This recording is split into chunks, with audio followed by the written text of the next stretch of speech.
Ladies and on your feet, here are your Blue Jays.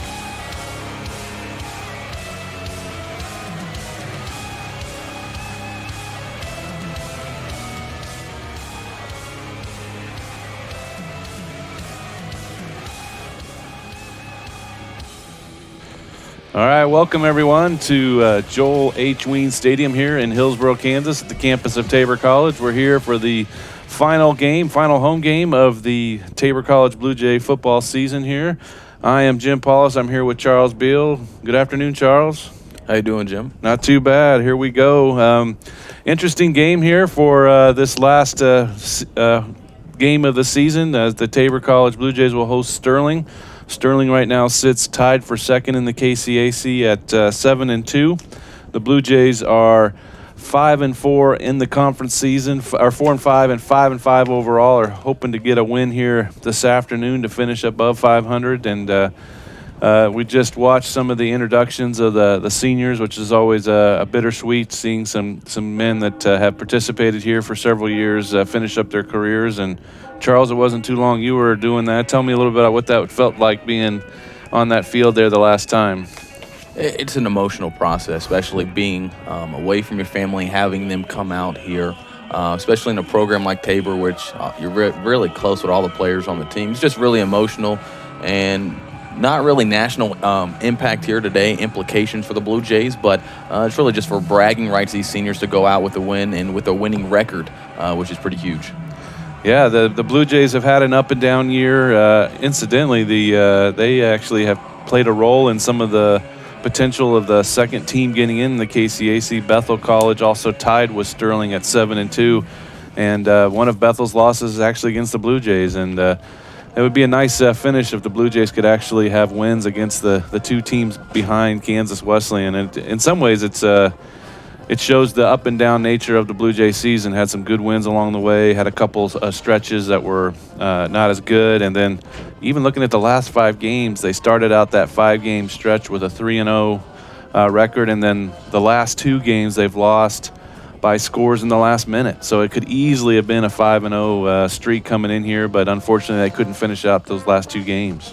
And I really think that comes with maturity on the team. You got a lot of young players on both sides of the ball that really are contributors. So I think with time, you give Coach Gardner enough time to rebuild the squad from the 3 consecutive KCAC squads that he had just a few years ago. They'll be back to the top of the conference. Yeah, and then even just seeing the seniors that we just saw finish up during the ceremony, there isn't a lot of starters that are on that are seniors. So it's a lot to look forward to for in the coming years. And I know just talking to some of the players this week, they did have a bye week last week, and they said they feel really prepared. They haven't felt as prepared since early in the year, and they seem pretty motivated to finish up strong. So, all right, we're going to maybe take a look at some starting lineups here as they do the coin flip here. We'll see how that goes. Let's start with the Sterling College Warriors. They will be for quarterback for them will be number 4, Eric Butler. At running back, Mitchell Ford, number 5 from Sacramento, California. At wide receiver, Chance Whitehead, a sophomore from Augusta, Kansas. T.C. Smith, another wide receiver who's a freshman. And then at the tight end position, a junior, Jansen Robinson. And then they also have another wide receiver, Shaheem Sanders. Along the offensive line for the Warriors, left tackle Lane Becker, a junior from Mulvane, Kansas. Left guard Logan Lyles, a junior from Oklahoma City, Oklahoma. At center, Sean Wheat, a senior. At right guard, Rigo Guzman. And at right tackle, number 53, Nate Wilson. And going along to the defensive side for the Warriors, and this defense is really, really strong. Actually, going into this game, the top two defenses in the KCAC will be on the field today. But Charles and I were just talking before the game that the Warriors are number 2 or number 3 in the nation in sacks, so that their defensive front's going to be really a challenge here. So let me quickly go through them as we get ready for the kickoff. At defensive end, Bo Biggers. At nose guard, J.T. Duree. Defensive end, Melvin Irby, who I think has 5 or 6 sacks on the year. Outside linebacker, Nicholas McGrew, Antoine Smith, Lucas Dunbar, and Braden Locke. And we'll finish up the defense here in a few minutes here for the Warriors as we get going here for the kickoff.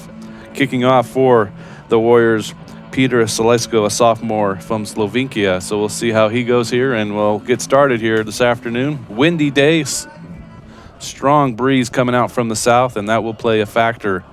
And the kick with the wind goes all the way through the end zone as expected, and so that will be a factor. So the Blue Jays will take over here. We'll quickly look at the Blue Jay offensive starting lineup.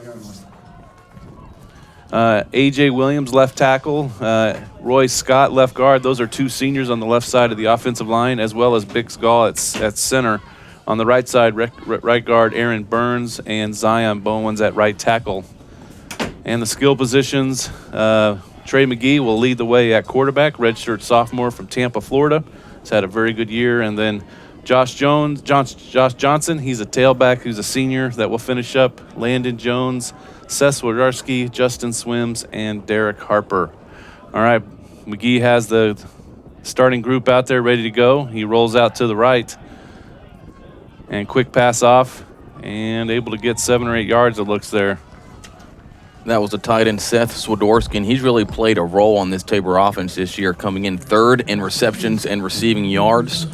He's really been solid in his sophomore season.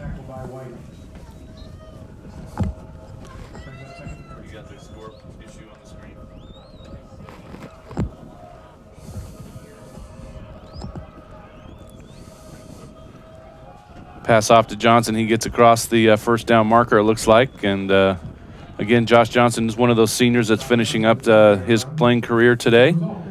Johnson, a senior from Fontana, California.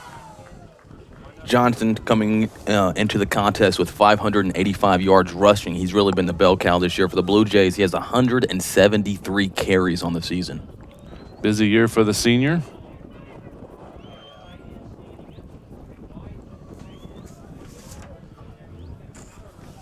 Power run to the right here. Johnson again gets across the 40-yard line.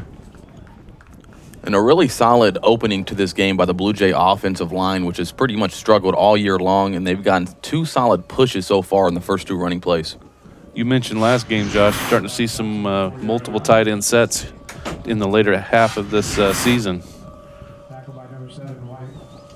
And right now you have Wyatt Bell and Seth Swiderski into the ball game, both of them tight ends by trade. All right, that brings up 2nd and 6.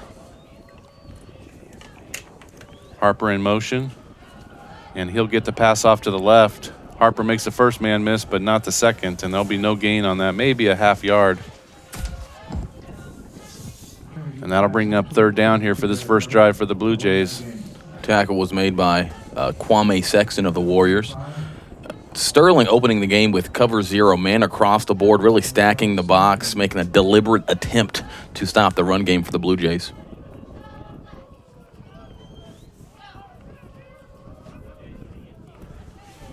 So 3rd down here for the Blue Jays. See if the Blue Jays can continue this drive here as they open up the first drive of the first quarter. I think we'll see some pressure here again from these Warriors, who are known to bring down the quarterback. And just as I say that, that's going to be an incomplete pass as McGee's able to get rid of that. Again, several of those Warriors, and it is by a committee. There isn't one that leads the way. I think there's, if I remember right, 4 or 5 of their defenders that have 4 or 5 sacks each. And so this is something the Blue Jay offensive line is going to have to manage throughout, and that'll bring out the punting unit here as we have 12:40 left here in this first quarter. As I mentioned, both of these defenses are top 2 in the conference, so I think points are going to be hard to come by this afternoon.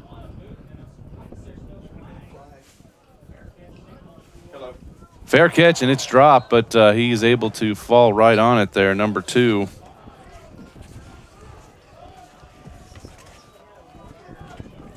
Robert Williams, I think, is the one that was able to gobble that up, and so the Warriors will take over.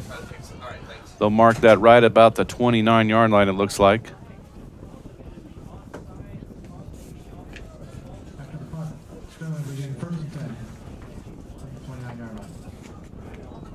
So Eric Butler will start here. He's started the last 2 games, and incidentally, he's actually leads the team in receptions. And so when he moved over to quarterback, they also lost one of their receivers. We'll see what the call is here. There was a hard count. A couple of the Blue Jays dropped jumped over. Did they come back in time? Let's see here.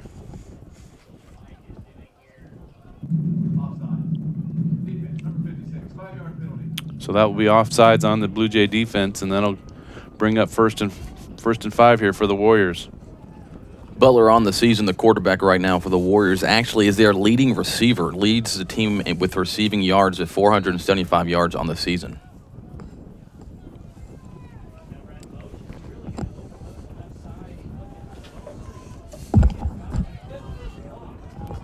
Solid blocking on the perimeter right there by the Warriors, but the senior, Elvin Turner, coming from his middle linebacking spot to make the tackle on the far sideline.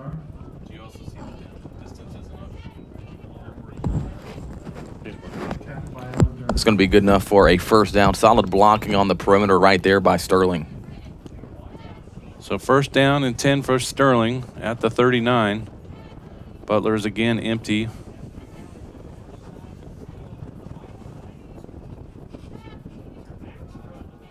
Some pressure. Butler gets away. Quick throw out to the right. And that's going to be a short reception for about, looks like 4 or 5 yards. Butler is a threat to run. He likes to get out of the pocket and likes to throw the ball on the run, but he's a solid runner himself. Obviously showcasing his athletic ability as a receiver earlier in the season. Butler, a senior from Wichita Falls, Texas, also finishing up his career probably today. Sterling comes in number 26 in the latest NEIA poll. Bethel number 25. Unless there's a lot of movement, it looks like probably the KCAC will have one team in this year. Butler, quick pass out to the left, and that's nothing doing there, and that'll bring up third down. I'm sure he's aware. I'm not going to bug about that right now.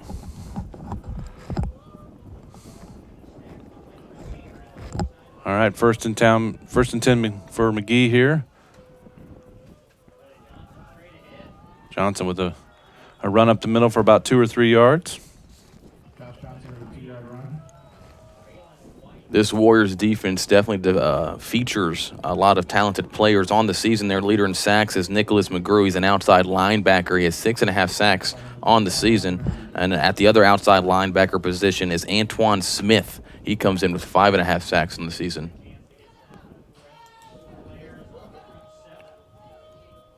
And again, the Sterling defense really packs it in with their front seven. Johnson trying to get on the outside and is able to get maybe a yard or two, but it'll bring up 3rd and 5.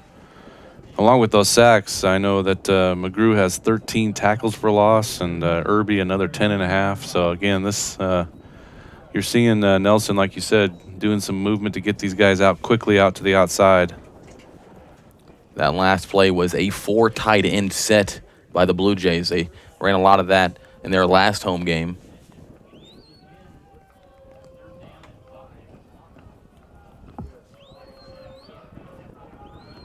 So another 3rd and 5, really tight formation here. McGee fakes and tries to flag down. Let's see what it's around the line of scrimmage. You know, they ran everybody to the right side of the formation, 2 tight ends pulling, and then the tight end on the opposite side of the formation, Lorenz Plummer, came across the field, was open momentarily, but incomplete, and there was a flag. Looks like a hold on the offense.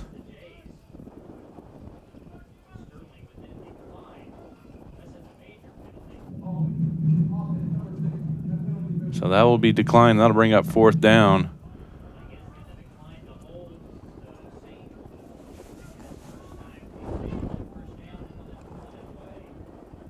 So another punt into the wind here by Chiavetta. The Warriors muffed the first punt on the day, and it's not one of the days where you really like to catch punts, especially catching punts into the wind. The ball plays a lot of tricks. Kwame Sexton with the, and there's a block.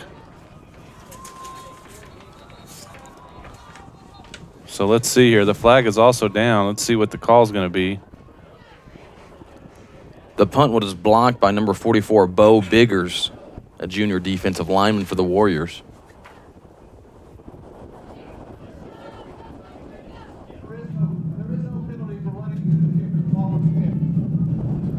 So that flag will be picked up, and it'll be 1st and 10 Warriors, who have great field position already. they will set up in Blue Jay territory at the 48-yard line. Coach Gardner not excited about that at all. He takes a lot of pride in his punt protection, and just a leak on the inside that allowed a man to run free.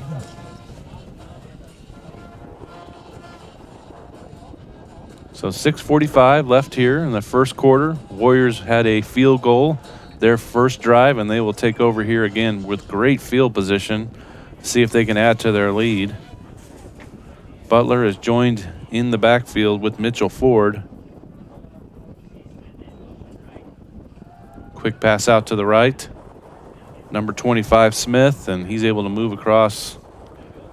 Let's see, that'll be just shy, it looks like, of the marker, but nice play to open up the drive for the Warriors.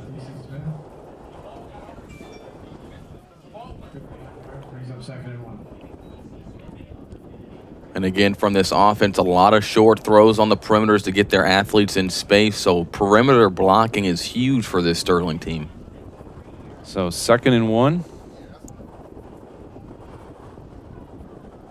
Smith in motion here. Butler drops back. Oh, there we go. That's going to be a for sure hold, as Lawsey looks like made a quick move on the outside.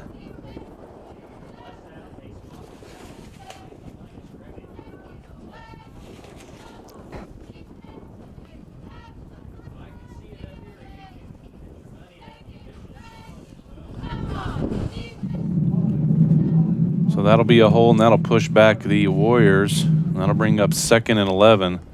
The senior, Josh Lawsey, with a great move on the outside and clearly brought down. I think everyone in the stadium saw that one. Coming in at cornerback is number 13, Wyatt Lepke. He actually started the season as a defensive end, but he's played really well on the back end for the Blue Jays at that cornerback position in the last few games. Butler keeps it, and he's brought down quickly by number 10. Number 16, Gabe Erickson, also in there on the tackle.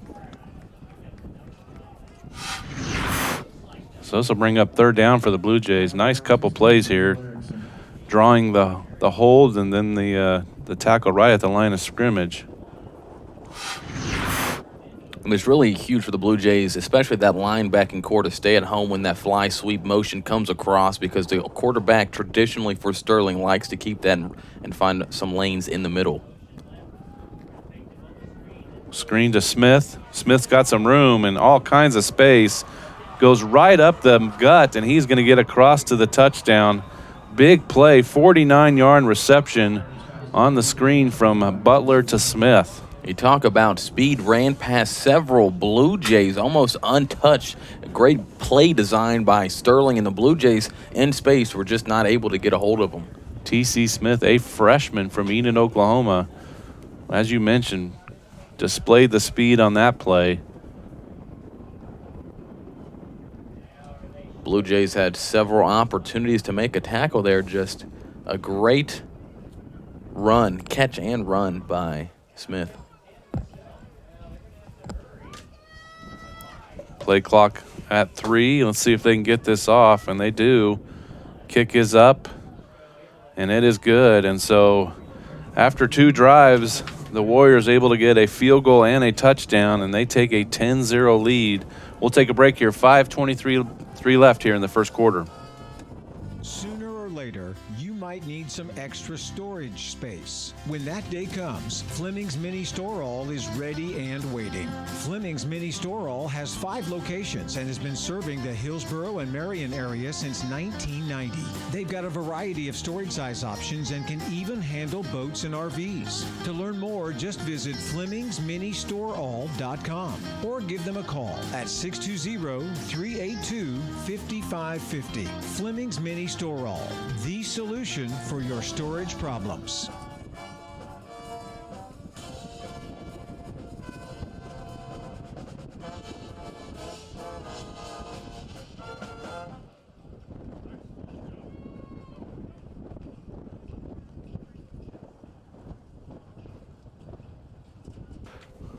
All right, Sterling off to a really strong start here, up 10-0. They will kick off again with the wind. We'll keep you updated on some other scores in the conference. St. Mary's on top of Southwestern 10-0. Kansas Wesleyan up on top of Bethel 14-7 as Bethel is going to try to creep in here with a win. Interesting that the Blue Jays aren't letting Derek Harper return these kicks. It's not like the kicks are in the back of the end zone, and Derek Harper has showcased his playmaking ability all season long, especially in the return game. Yeah, I think that's a good point. Maybe hopefully when they switch fields, they'll get some opportunities. Bethany and Ottawa, no score. They're also in the first quarter.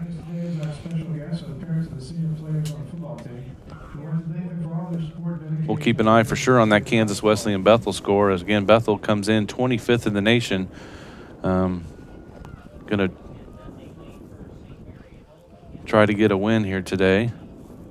Be interesting to see if the Blue Jays take shots downfield, playing man-to-man across the field. Are the Warriors. Great pressure by the Warriors. McKee just tries to get out, but he'll be taken down for a sack. Several Warriors there as they brought all kinds of pressure. And again, really nothing doing in the run game for the Blue Jays. The Warriors really stacking 8 in the box at times.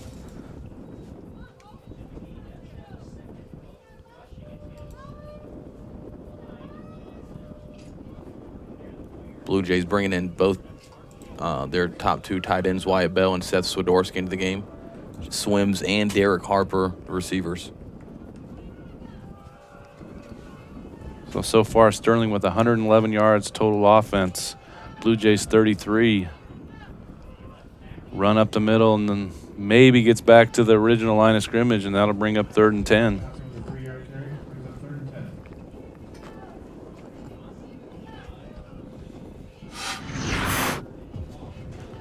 Here's a replay of that. Is trying to get some space. Number 95 with the tackle. JT Duree with the tackle there for the Warriors. They'll mark that 3rd and 9 here. Swims and Harper both out. And the Warriors still playing man-to-man on the receivers. I'm guessing there's going to be some more pressure here. McKee kips it, rolls off to the left. And that is taken away by number 12. Kwame Sexton. And the pass was completed to the tight end, Seth Swiderski, but Kwame Sexton, one of those defense.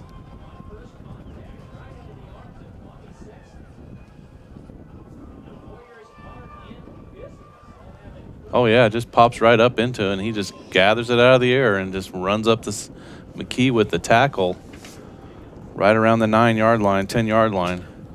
And fumble was actually forced by number 95, JT Duree, who had just made the tackle a play earlier, making his impact felt. Really a solid start to the ballgame for the Warriors, who have had great field position on the block punt, now on the Blue Jay turnover inside the 10-yard line.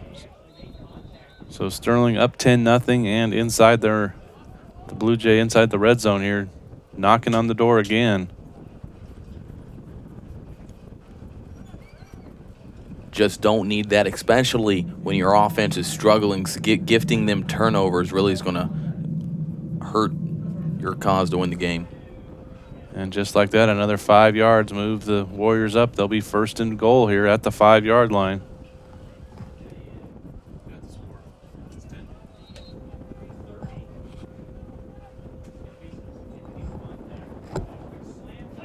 And that's touchdown to Smith.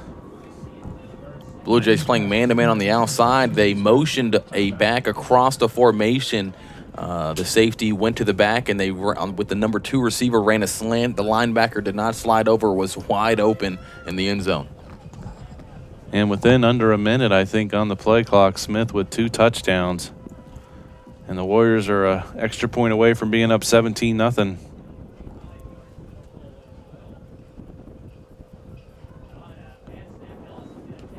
And bad exchange there, and that'll be no good. And so the Warriors will remain with that 16-0 lead.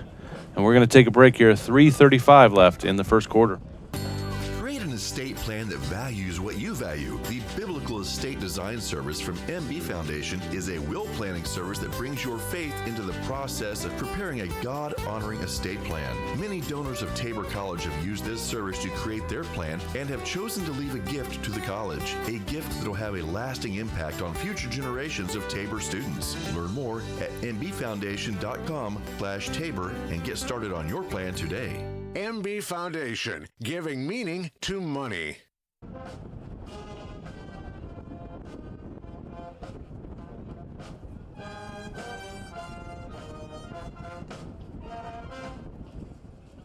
Attention football fans, the concession stand located just south of the home bleachers is open until the middle of the fourth quarter. They have Dale's sausage, cheeseburgers, hot dogs, and more delicious items. Cash and credit cards are accepted, and students may also pay with money that is on their J card.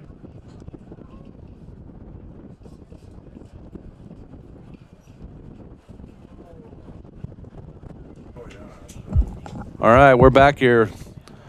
Sterling with a wonderful start here, up 16-0, and they will be kicking off again. This first quarter, Sterling has had the wind, which has been helpful, but also the turnovers by the Blue Jays, and the Blue Jays also having a hard time moving the ball against this Warrior defense, and that kick goes through the end zone. Been real impressed with that Sterling front seven, lots of pressure, and then gobbled up the Blue Jay running attack. Again, Blue Jays only at 37 total yards. And then that, with the turnover, is why you see this Sterling early lead here. Apologize for some of the technical difficulties here we've been having. Try to keep things online here. Some things out of our control, but we'll try to keep this going for you all. So 1st and 10, Blue Jays. Coach Nelson down there with the unit trying to get them going. Already a really big drive in this ball game, especially with the lead that the Warriors got early, 16-0, as you mentioned. The Blue Jays don't want to give the ball back to Sterling too quickly because the wind is playing a factor. So if the Sterling Warriors get the ball back with a minute left on the clock, expect them to be aggressive. So it's a very important drive for the Blue Jays. I think there was maybe a short penalty that moved the Blue Jays up to the 30. Johnson again right up the middle, but not much there, maybe 3.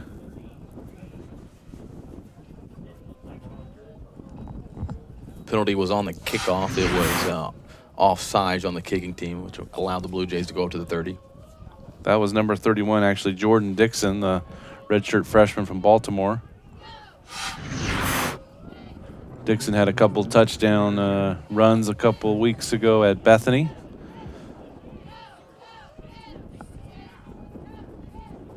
Jordan stays in. Wyatt Bell in motion to the left. Another run for Dixon on the left side. He looks for some space, and again, not a lot there. It's good defense there by the front of the Warriors. Maybe another yard, and that'll bring up 3rd and 6.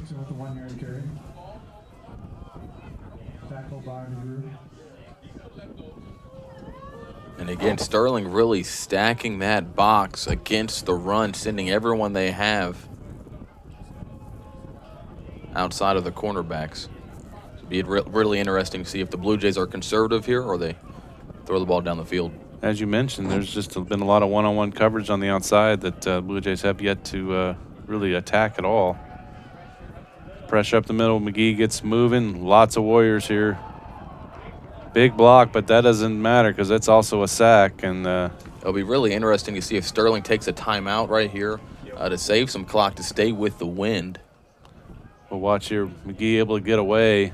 There was a big block here, but there's just so many Warriors coming.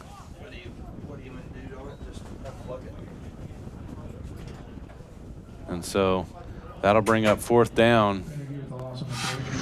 Again, great defense by that front for the Sterling Warriors. You're seeing why they are the number 1 defense in the Kansas Athletic Conference.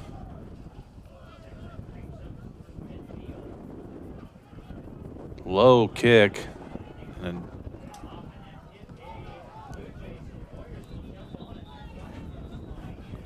let's see what that flag is. Good now, right? Yep, got it. A really short kick that again gives the Warriors great field position and I think you might take away. There might be a holding on the outside. That will take the Warriors out of plus field position.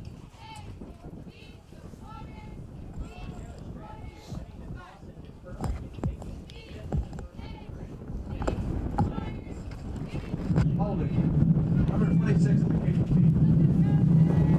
Didn't have penalty from the spot of the foul. First down.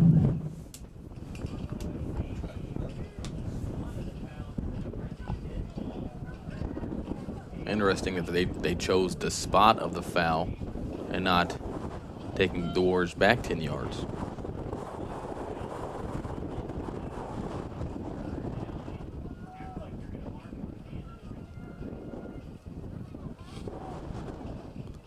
So after that hold, they will move the Warriors back into their own territory.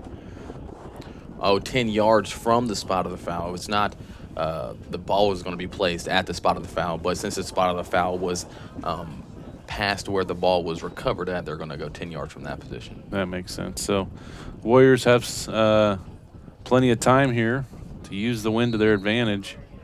They've done a really good job spreading this Blue Jay team out and then hitting them with some quick screens and short passes. Butler throwing them across the middle, and it looks like that's incomplete. Really impressed with Butler in this first quarter as well. His second start this season behind center. Sanders is incomplete. Robert Edmondson delivering one of the hits right there to knock the ball free. Another huge drive for the Blue Jays, this time on defense. You don't really want to get the score any more out of hand than it already is in the first quarter.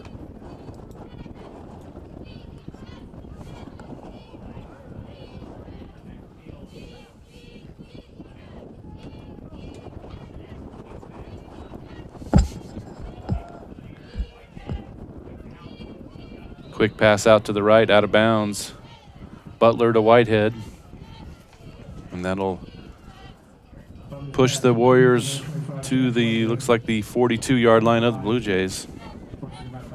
Caleb Devine on the coverage. The Warriors really, doing well in the short passing game right here, exploiting the Blue Jays, who are sagging off a bit on the outside, taking advantage of the wind being at their back.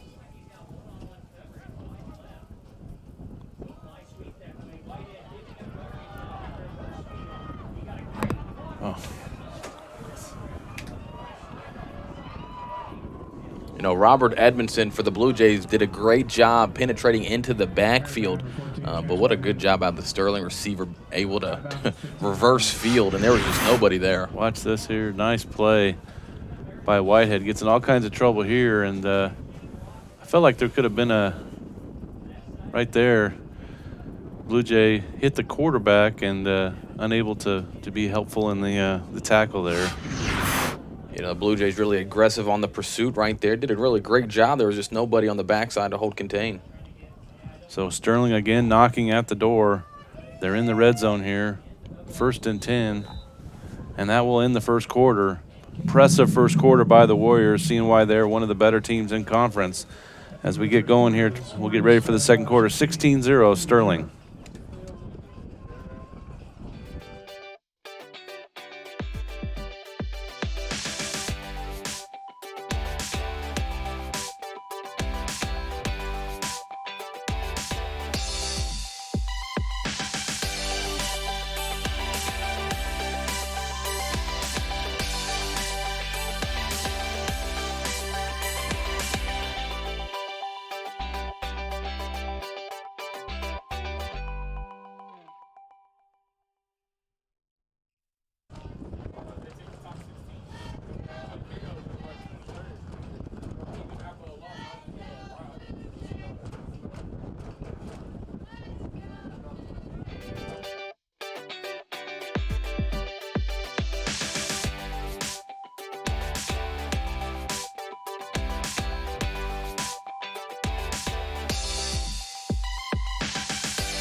All right, we're back. Start of the second quarter. Sterling just dominating this game with all types of, on both sides of the ball. Really good, strong defense, and they've been moving the ball pretty easily. And they are knocking on the door again. Butler runs up the middle, and he's taken down quickly. Thought he had maybe some space on the right side, but cuts it back, and he's taken down. Gets about another yard or two, and so that'll bring up 2nd and 8. A really nice play right there by Parker Folks of the Blue Jay defense.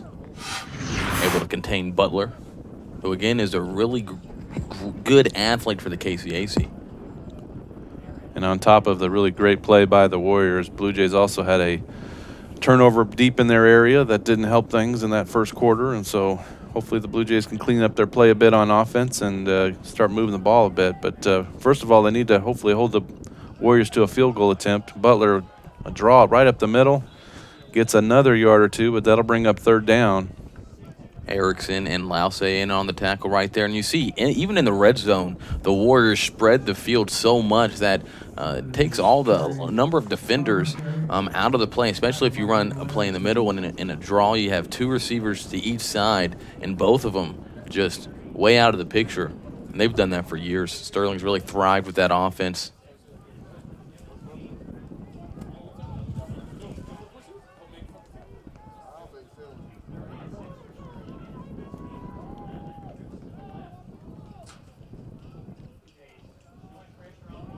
Butler looks, all kinds of pressure. He's able to escape.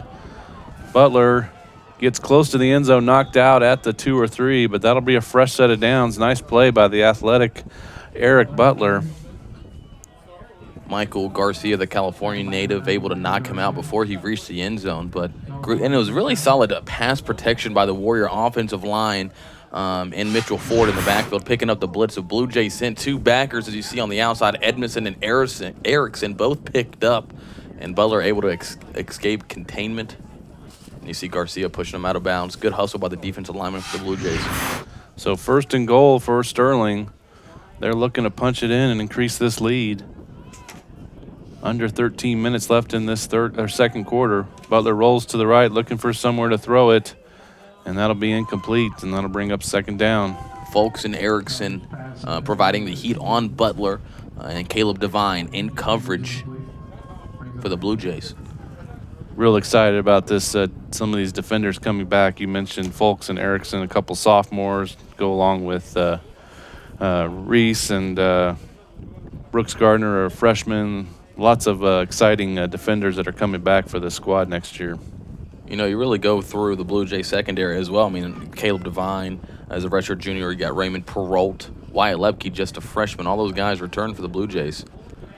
Butler throws it into all kinds of traffic, and that's incomplete, and that'll bring up 3rd down. Really dangerous, rolling to his left, kind of stopping his movement and throwing it across his body. I believe that might have been Gunnar Reese breaking up the pass in the end zone. Beg your pardon, that's Robert Edmondson again making another play. Yeah, nice camera angle here from the goal post. Oh, he was open. He just threw it a little bit to his left, and Edmondson, a great pursuit from the backside to break it up. Just expose that receiver. So 3rd down here. Let's see if they get Butler maybe moving a little bit. A draw, looking for some space, and he's going to come up short. And so nice play by the Blue Jay defense. Let's see what Sterling does. Looks like their kicking unit's coming out. And Devontae Tolles, who's listed as a cornerback or strong safety, really been playing more of that bandit position, really came up and delivered a blow. It's a huge stop for the Blue Jays. Huge. Game could have gotten even further out of hand than it already is with the touchdown. Field goal is blocked, and that'll come up short. So nice way to start this second quarter for the Blue Jays, as they started the second quarter with the Warriors in the red zone and able to stop them to a field goal attempt, and then with the block. And so Blue Jays will take over, trying to change them some momentum here with 12:03 left. And so we'll take a short break, come back, and keep you going.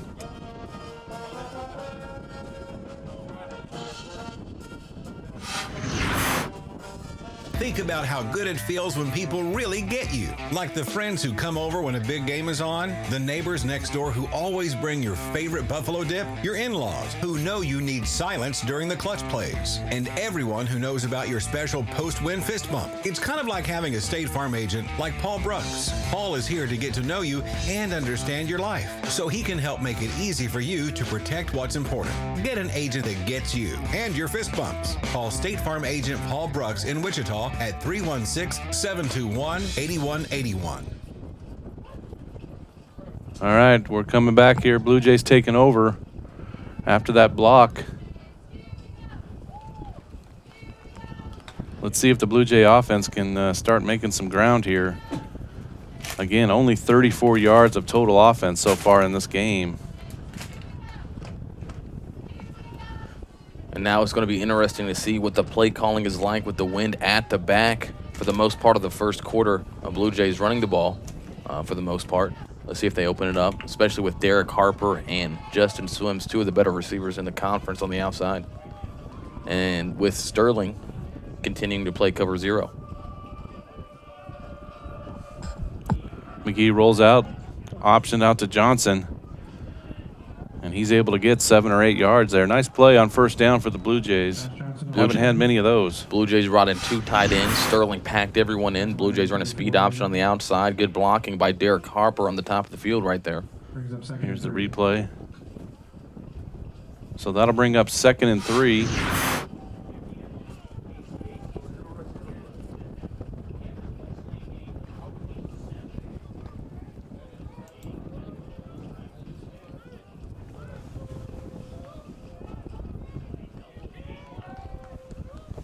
And there you go. Oh, they had Swims coming across. Had the inside position, but couldn't get it to him. Good coverage there by Jones of the Warriors. Up in Salina, Kansas Wesleyan extends their lead to 27-7. Again, Kansas Wesleyan, number 3 in the country, trying to polish off an undefeated regular season as they get ready for the playoffs. Bethel trying to get in, but they're going to need to do some things here in the second half as they approach halftime. All right, 3rd and 3. Blue Jays are going to try to extend this drive. McGee, all kinds of pressure. And it looks like he's going to get close. And that will be short. And that'll be, looks like 4th and 2. Kwame Sexton knocked him out of bounds. I think McGee thought that he got the first down. I think he thought he had enough for the first down, ran out of bounds pretty comfortably. It brings up a 4th and 2. So that'll bring up the punting unit. Let's see if Chiavetta can get into the airstream and really flip field positions. You never, as a punt returner, you really never know how far back you need to be when the wind is this crazy. Chiavetta shoots it. A nice catch over his shoulder. And it's brought down quickly. And as you mentioned, the field position switched a little bit here, and that'll be, looks like, at the 27-yard line of the Warriors. It was a really solid job by Kwame Sexton. Backpedaled, and if he would have let that go, could have bounced inside the 20, but he caught it, and the Warriors are going to have the ball at their own 27. Another big drive for the Blue Jays here, and this is the first full drive for Sterling going into the wind. So it'll be interesting to see if they continue to throw the ball on the short game on the perimeter, or they implement more run, especially with Mitchell Ford in the backfield.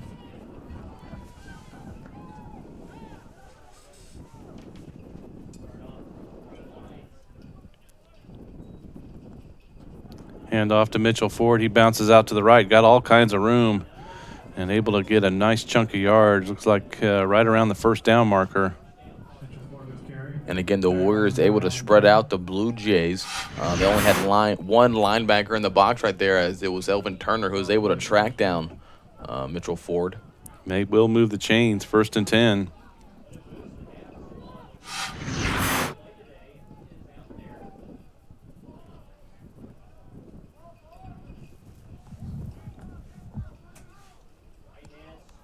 Blue Jays running a little cover one of their own.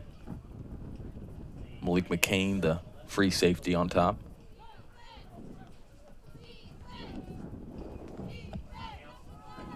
Mitchell Ford, another run up the middle, and is taken down quickly. Ball is loose.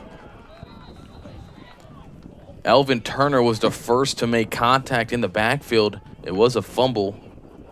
See, I think the Warriors recovered. I think Jonathan Garcia had a hand on the ball right there after Buka hit him in the backfield. It'll be interesting to see the replay.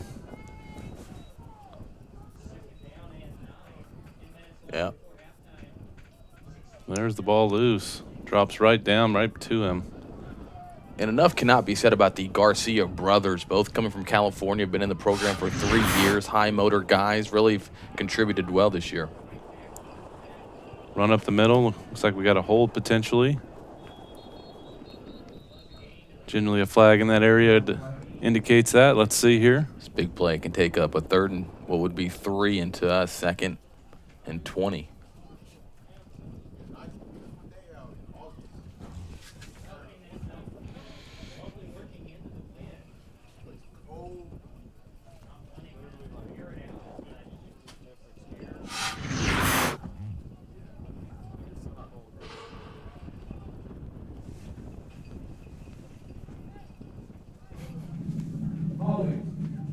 Offense, number 84. 10-yard penalty. Repeat, second down. So that will move the Warriors back. And that was right at the point of attack. And so let's see where they place this here. Looks like the 28-yard line maybe, 27. And so let's see if the Blue Jays here can follow this up with a couple big plays and get the ball back here. Quick pass out to the left. Whitehead, all kinds of space, gets back to about the line of scrimmage, and so that'll be third down, a little more manageable, 3rd and 10 range. Whitehead, just another one of those shifty receivers that can make plays on the outside. And Jim, it's really a beautiful day here after a week of it being in the teens. It's just opened up to be a beautiful senior day. Yep, just a nice fall football day in the 60s. Maybe feels a little bit chillier with that wind, but what you expect on a November day for football. So 3rd and 10 here. Blue Jays trying to get a stop, force a punt attempt. Butler is by himself in the backfield. He drops back, got some pressure, has some room, and looks like they're going to have another hold. Butler will be brought down. You know, the Blue Jays implemented a spy right there on the quarterback, which is a smart thing to do by Coach Gardner and Coach Hill of this defense. Buka was looking him down the whole way.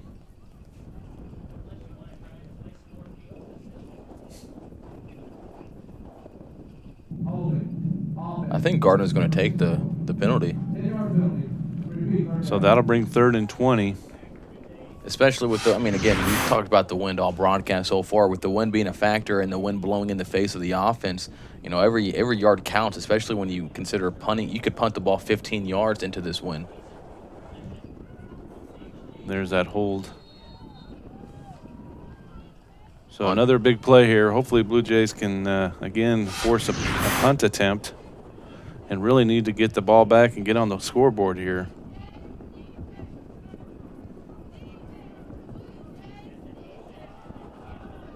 And a really safe call by the Warriors as they just run it up the middle for a couple yards, and that'll bring up their punting unit. And as you mentioned earlier, Charles, let's see if we can get Harper with some space here. I think they're going to, they're bringing 2 guys. Dylan Bros going back there. He just to kind of cover the entire field, because with the punt into the wind being how it is, it could be sporadic. I might not be able to cover it with one guy. So, and you can see they're maybe 25 yards from the line of scrimmage. Yeah, they're camped out right around midfield. And the kick is up, and not very much. And Harper does let it drop. Boy, he could have maybe grabbed that. Thankfully, it didn't go too far. And there is a penalty, though. If it's running into the punter, just 5-yard penalty. But if it's roughing the punter, that's going to be an automatic first down for the Warriors. Let's see here. going back to the punt return, Derek Harper used to return punts with me back when I played, and he must have not got a good read on it because he really does have sure hands. Referees are still talking through this.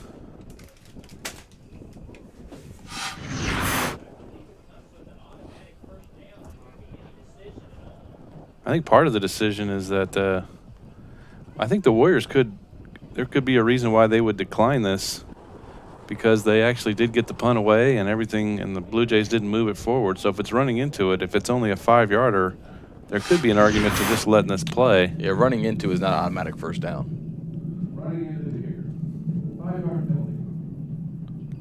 penalty. If I were the Warriors, I think I'd decline this. The official didn't give. Yeah, and they are going to decline it. Of all things considered, with the wind, where that ball ended up is probably not the worst case scenario, and so it does get the Blue Jays in their own territory. And considering that they were punting from the 20.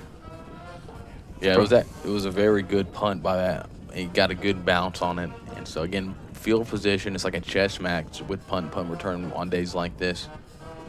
So this is where the Blue Jay offense has got to get going right here. It's 7:38 here in the second quarter. It's technically still only a 2-score game, and with the wind and coming up before halftime here. And again, the two perimeter weapons for the Blue Jays, Swims and Harper. Swims has one target so far in the day, and Harper has caught a screen pass. So look to really for them to get implemented into this offense on this drive. So the Blue Jays will start at their own 39.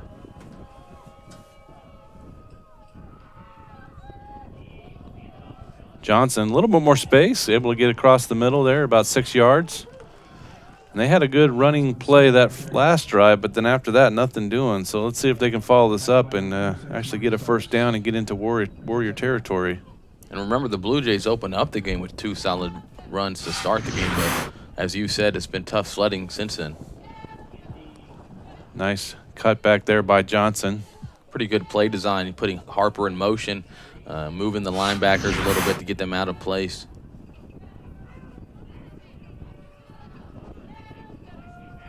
Oh, nice play there by the Warrior defender, number 44, able to take down Johnson. Johnson with a 1-yard carry, 1-yard loss. Bo Biggers, a junior from Enid, able to bring down Johnson. That'll bring up 3rd and 4. Blue Jays desperately need a first down here. Biggers was the one who blocked the punt on the Blue Jays' second drive of the game. And again, still man-to-man on the outside. Harper to the bottom of your screen. Swims to the top. Pass out to Wyatt. And I think the spot where the official's giving the spot looks like he may have the first down, but he appeared to be they called it incomplete.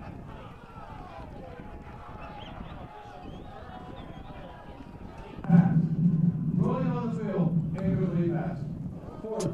So that'll bring up 4th down. Let's take another look at this one.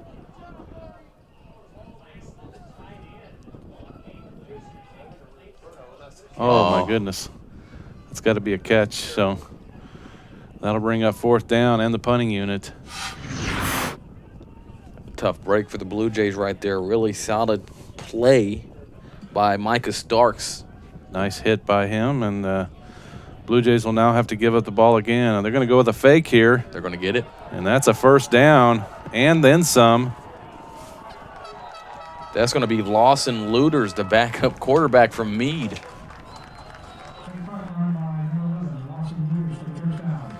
So, types of plays you see at the last game of the year, especially with some seniors. And all kinds of room on that right side for Looters as he gets it across the 40 to the 35-yard line of the Warriors. So let's see if the Blue Jays can follow up this momentum. Coach Gardner, in his history, not much of a gambler, but, I mean, every time he takes a chance like that on special teams, it is absolutely calculated. What a great job by the special teams coaching staff for the Blue Jays. So I believe for the first time the Blue Jays are in Warrior territory. And the Tabor's going to have to take a timeout. It's all right. That's their first timeout. 5 minutes left here. We're going to take a timeout with them. Warriors, again, dominating most of this game, up 16-0, but hopefully Blue Jays driving here to answer. Sooner or later, you might need some extra storage space. When that day comes, Fleming's Mini Store All is ready and waiting. Fleming's Mini Store All has 5 locations and has been serving the Hillsborough and Marion area since 1990. They've got a variety of storage size options and can even handle boats and RVs. To learn more, just visit FlemingsMiniStoreAll.com or give them a call at 620-382-5550. Fleming's Mini Store All, the solution for your storage problems.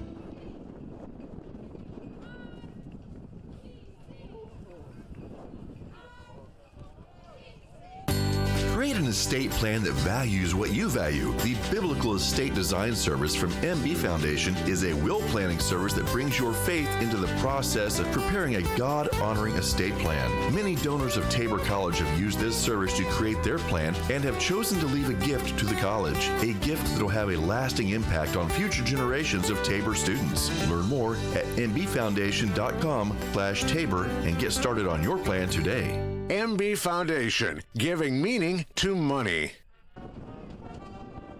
All right, we're back here, 5:50. Blue Jays desperately trying to get some points on the board. Sterling with a really dominating first quarter. No score here in the second quarter. There was a field goal attempt by Sterling that was blocked right at the beginning of the quarter. 1st and 10 after that fake. Johnson run up the right side, and he'll maybe get to the line of scrimmage. Again, a great call by Coach Gardner right before the that timeout, that 4th down play.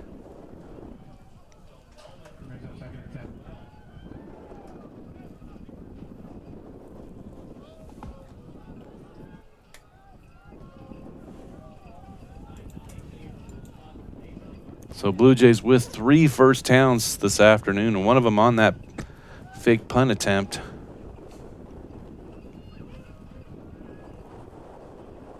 The Warriors going to a cover 1 defense now instead of cover 0 with the wind being at the Blue Jays' backs. Nice pass out to Blake Burnett, the senior. Nice move after the catch there. Able to get across the marker for a first down. Broke 2 tackles right there. Caught the ball 4 yards shy of the first down, and really a lot of nice little intimate moves by the senior. Rolls off that first one, makes the second guy miss, and that made it so he could get across that marker. So 1st and 10 Blue Jays. Marks right around the 23-yard line of the Warriors. Clock continues to roll here. 4:35 left in the second quarter. McKee, quick pass out to the right to the tight end, and he's able to move it up to the 20-yard line. Swiderski on the catch.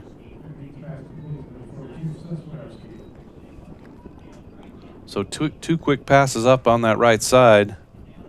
Pushes the Blue Jays a little bit closer. 2nd and 7. Blue Jay basketball teams will be in McPherson tonight. Games at 5 and 7. Option to Johnson, all kinds of space. He busts through, gets close to the goal line. He's going to come up just shy, probably inside the 1. Nice play call again by Ryan Nelson. We've seen that play twice now. And it really, look, you can see McGee right here forcing the defender to come to him, and it's a tough pitch for a right-hander in full stride, that left-handed option pitch. It's a good play there for the Blue Jays.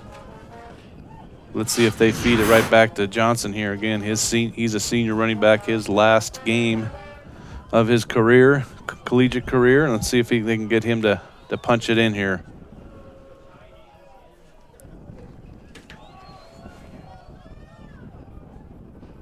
They do give it to him, and he punches it in, and just shy. They're not going to give it to him. It looked like he reached the ball and broke the plane. Let's see here.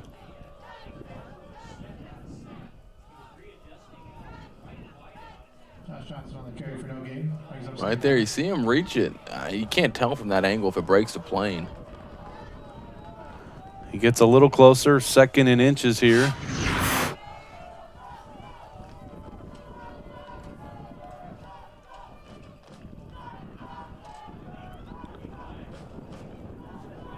Play clock at 10, getting the play in here. McGee is going to go under center, and they're going to push him in. No, the officials. They are going to give it to him. Kind of a delayed call there, but he did get across, and that's 16-6. Blue Jays finally on the scoreboard this afternoon with 2:31 in the 2nd quarter. Let's watch this here. Sets up first and shotgun, then comes behind center, which he rarely does. And a quick snap. Able to reset his feet and get across there.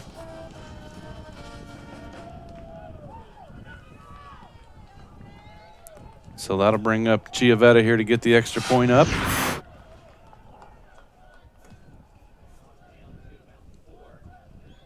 Kick is up, and it's good. And so with 2:31, Blue Jays again finally on the scoreboard, 16-7. They'll be kicking off here after a short break, and we'll get you to the halftime.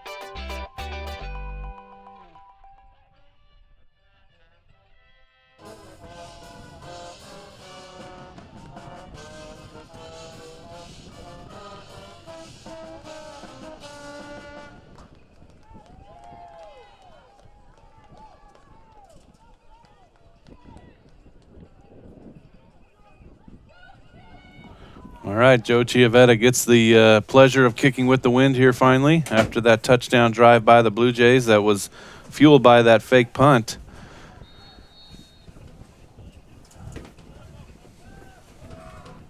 And the kick is up, and that should go right through the end zone, and it does. Again, the men's and women's basketball team will be at McPherson. We're already in conference play with the expansion of the conference, and so the second conference game will be tonight in McPherson. Women at 5 and men at 7. A couple of the Blue Jay runners also made the cross-country national meet, so they'll be traveling this week. And both soccer programs have ended their fall seasons as we shift towards the winter. All right, with 2:27, let's see if the Blue Jay can get a quick stop here and maybe even potentially get the ball back. Got a couple timeouts, and the swimming team is also participating today, and that's picked off by the Blue Jays, and he's going to rumble all the way to the 1-yard line. It's going to be the senior Josh Lousay. What a way to finish up his career with that. Big momentum swing here as the Blue Jays just got on the scoreboard, and now we'll have it at the 1-yard line. Sterling faked the bubble screen to the bottom of the screen and tried to go back to the running back, Mitchell Ford. Let's watch this replay here. They've run a few of these. That ball just kind of fell right into his lap, and he was able to quickly get back upfield, almost able to punch it in, just came up just shy. So let's see what the Blue Jay offense does here. They were just here a minute ago, looking to continue to dig deeper into this Sterling lead. Up until about 2 minutes ago, Sterling was dominating this game, and now quickly the Blue Jays could cut this to 2. Play clock at 6. Let's see if they can get this off in time here. Hand off to Johnson. Gets over to the right side, and that's touchdown for the senior. So a senior with the interception, and a senior punches it in. And just like that, it's 16-13 with an extra point coming.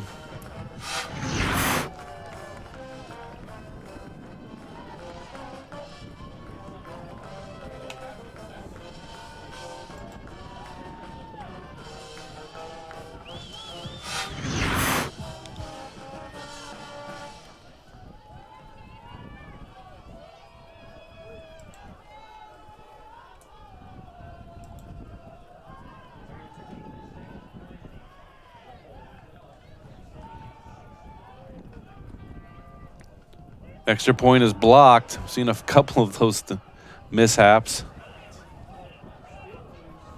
So the ball's being kicked around by several players, and finally that play will end. And with that, the score will remain 16-13. So we're going to take a short break. We got about 2 minutes and 15 seconds left in this first half. Tabor College 13. Think about how good it feels when people really get you. Like the friends who come over when a big game is on, the neighbors next door who always bring your favorite buffalo dip, your in-laws who know you need silence during the clutch plays, and everyone who knows about your special post-win fist bump. It's kind of like having a State Farm agent like Paul Brooks. Paul is here to get to know you and understand your life, so he can help make it easy for you to protect what's important. Get an agent that gets you and your fist bumps. Call State Farm agent Paul Brooks in Wichita at 316-721-8181.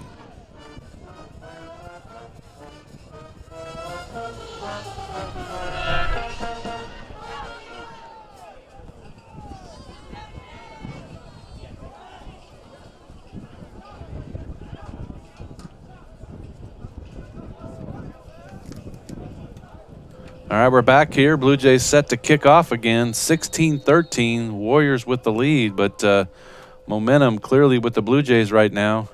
Chiavetta will kick it through the end zone.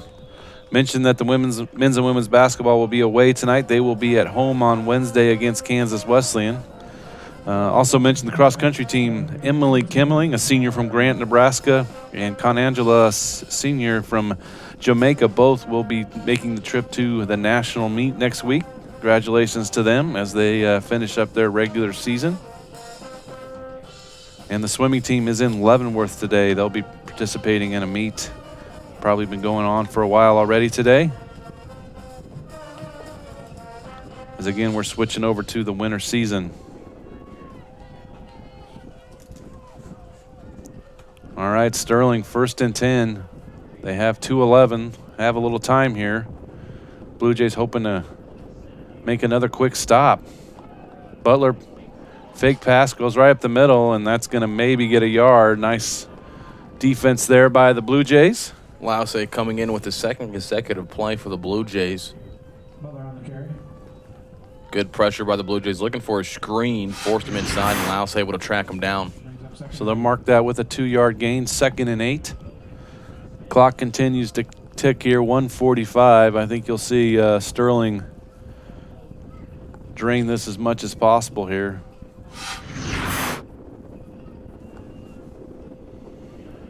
Might see a Blue Jay timeout here if there's a quick stop. Butler, another screen to Smith. Smith is hit, taken down quickly.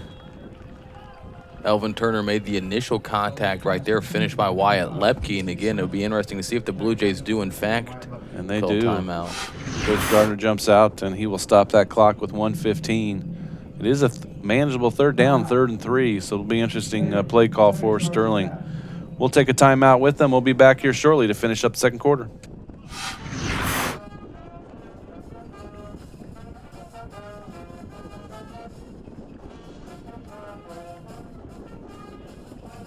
Sooner or later, you might need some extra storage space. When that day comes, Fleming's Mini Store All is ready and waiting. Fleming's Mini Store All has 5 locations and has been serving the Hillsborough and Marion area since 1990.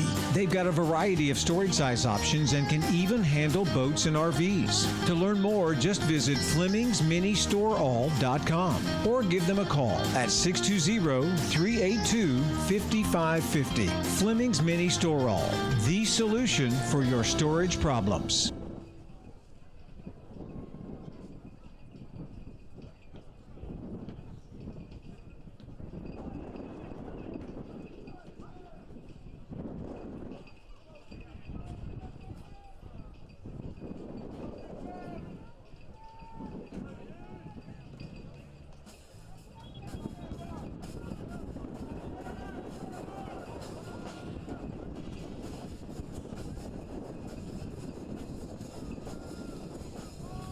All right, we're back. 3rd down. Warriors trying to keep possession here and not have to punt before the halftime. They have this 3-point lead, 3rd and 3, looking to keep their drive alive. Butler Fake pass, trying to make some people miss.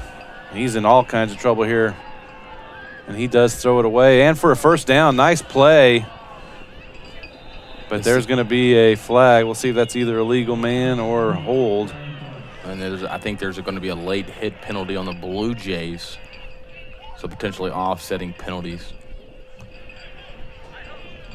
So potentially 2 penalties. Let's see. These guys are going to huddle up. We'll watch the replay here. Butler keeping the play alive. Fake pass, and it looked like a draw, and then he's able to create some extra time for himself.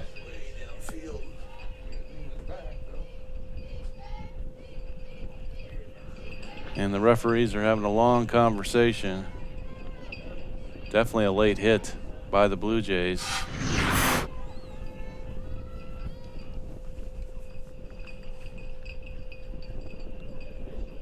Got a meeting at middle of the field here. As all 4 of the officials are probably trying to recall the rule book on what to do here.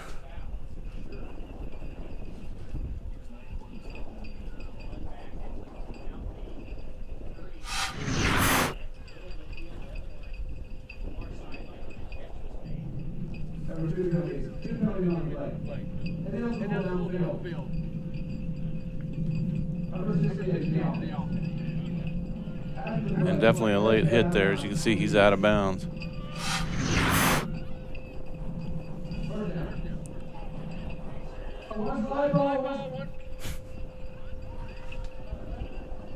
So we will start over here and replay 3rd down.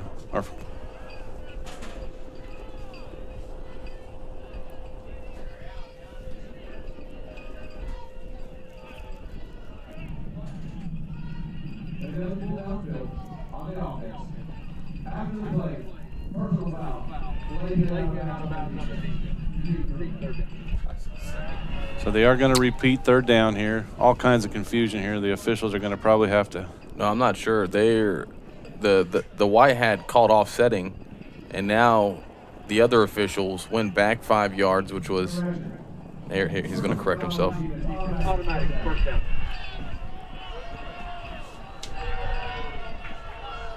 And the personal foul is going to, according to the official, is going to give an automatic first down to this Warrior offense. Gives them new life. So 1:02 left. Warriors with a fresh set. Butler going deep across the middle, and that's picked off. Raymond Peralt.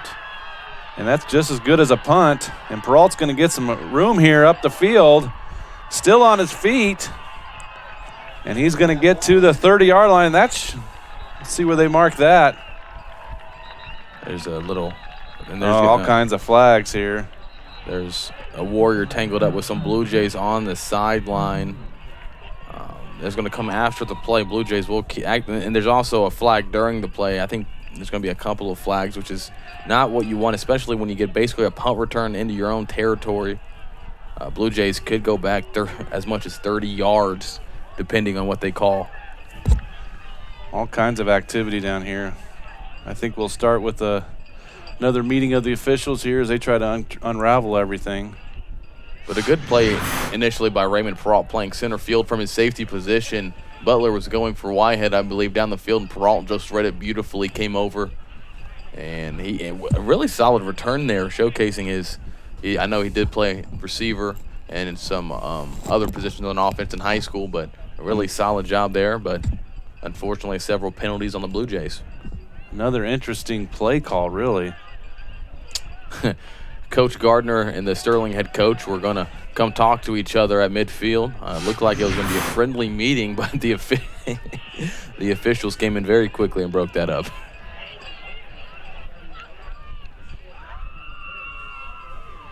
I think Gardner was explaining the situation on the sideline to the Sterling head coach. Yeah, that didn't seem like there was any conflict there. I think the rules state you just can't come together during a game. Again, going back to that play call, Sterling 1st and 10 with a minute left, going against the wind, throwing it into double coverage there. Really surprised they didn't run the ball a couple times there to finish up this second quarter. Depending on where this ball is spotted, now the Blue Jays have about what's like 46 seconds and a couple timeouts with the wind, you at least think they could get a field goal attempt going up here.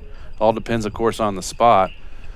Both coaches have gathered their squads here to maybe try to get people on the same side here and trying to calm any things that may be out of control. In the last decade, this has been a pretty intense rivalry between the Blue Jays and Warriors. So a lot of emotions going into the ballgame. And just 2 minutes and 15 seconds ago, the Blue Jays were down 16-0. In the last couple of minutes, the Blue Jays have scored a couple of touchdowns and now have the ball again with a chance to score. These meetings have been really lengthy here by this referee group here, trying to make sure they get everything right as they go through all the different rule scenarios about where the different penalties are at. And this is a complicated call here with the early penalty on the return, but then also the after the play personal fouls. After the intercept, during the return, personal foul. Right side block on the return team, number 39. After the play, personal foul. Close punch to number 2. Oh, that's on Sterling. That player's been ejected. So there is an ejection. Conduct, number 26. Sterling for leaving the bench. Robert Williams, the backup running back, the officials said through a punch he is ejected from the ball game. And so 2 Warriors will have to leave the field. And Jim, did you catch the second part of that about number 26? 26. He left that just for leaving the bench. And that's why you saw, I think, the Sterling coaches were trying to prevent more of that, which was really good on their part. And so and it's a tough situation right there for the Sterling player. The Blue Jays sideline is excited that Raymond picked that one off. It came to celebrate him. And number 2 was kind of stuck in all that commotion and was upset and threw a punch. And you can't come off the sidelines. It's just like basketball. If you got a guy come off the bench and onto the court during a dead ball, it's grounds for ejection. So those 2 players are leaving the field. And more importantly here for the game, the Blue Jays are at the 35, 46 seconds, 2 timeouts. So, again, at the minimum, you'd like to think the Blue Jays will at least get a field goal attempt. Of course, Coach Nelson's probably hungry for a little more. Want to take advantage of these last 46 seconds with the wind and potentially could tie this game or take the lead, which, 20 minutes ago, Charles, didn't seem like that was a potential possibility. So quick play out here, and Sims is unable to gather that, and that's an incomplete pass. Swims had a step on the cornerback, but a lot of pressure on Trey McGee right there. He didn't have time to set his feet, threw off his back foot. Good pressure right there by the Warrior defense. So now that it's 2nd and 10, I wonder if you'll see the Blue Jays try to at least get to a couple chunks of yards here. With the win, they're not too far out of a field goal attempt by Chiavetta, which could potentially tie this game, which, again, 30 minutes ago, I think most Blue Jay fans would have taken. But they will throw it again deep to Harper, and that is way long. Got in that jet stream of the air coming from the south, and so that'll bring up 3rd down. Trey McGee was lifting some weights before the game, doing some bench presses and throwing that one out of the back of the end zone.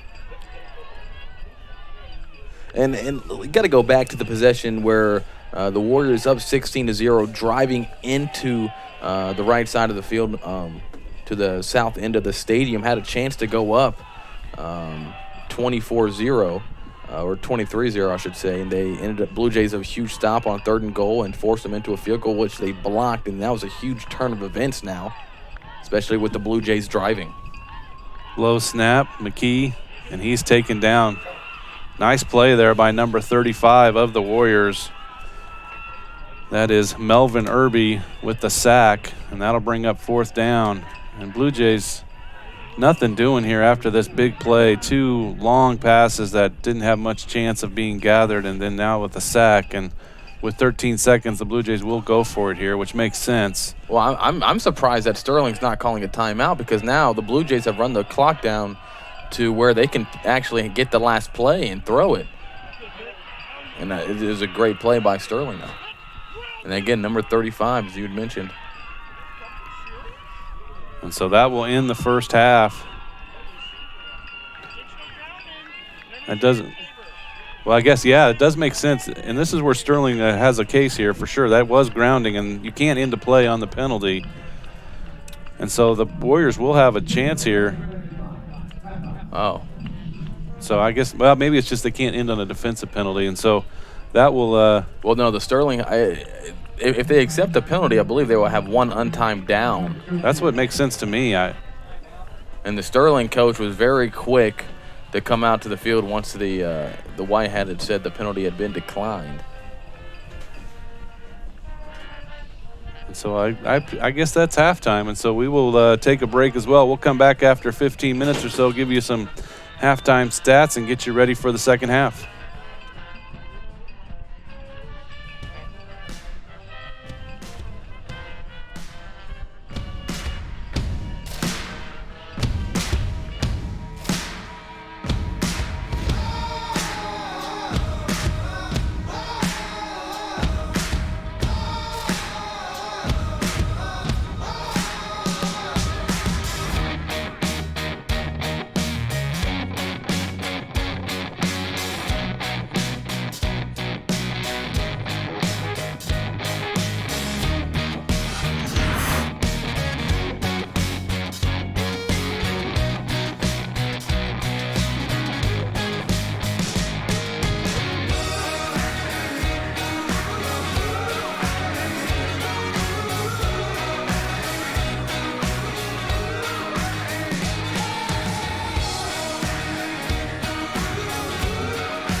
All right, we're getting ready here for the third quarter. Sterling with a 16-13 lead, kind of the tale of two quarters.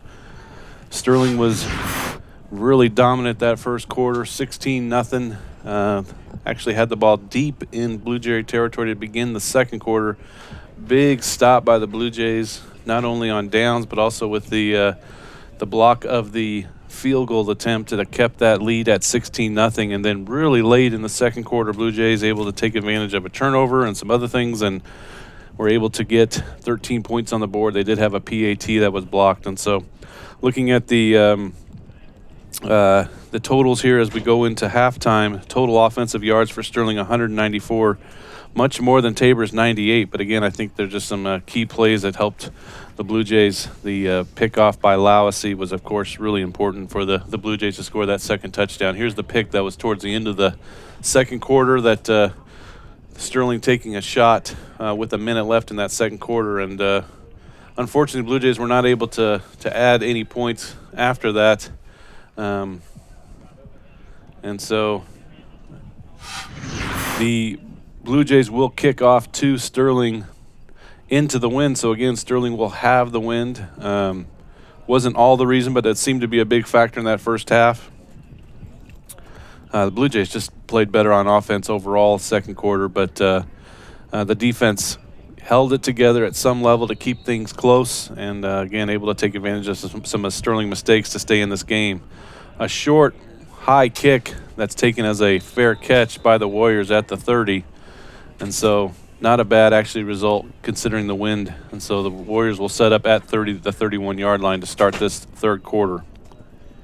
Josh Johnson has 50 yards on the ground on 12 carries. Trey McKee 6 for 13 for 37 yards. Butler 10 for 18 for 134 for the Warriors with 2 touchdowns, but also has the 2 interceptions.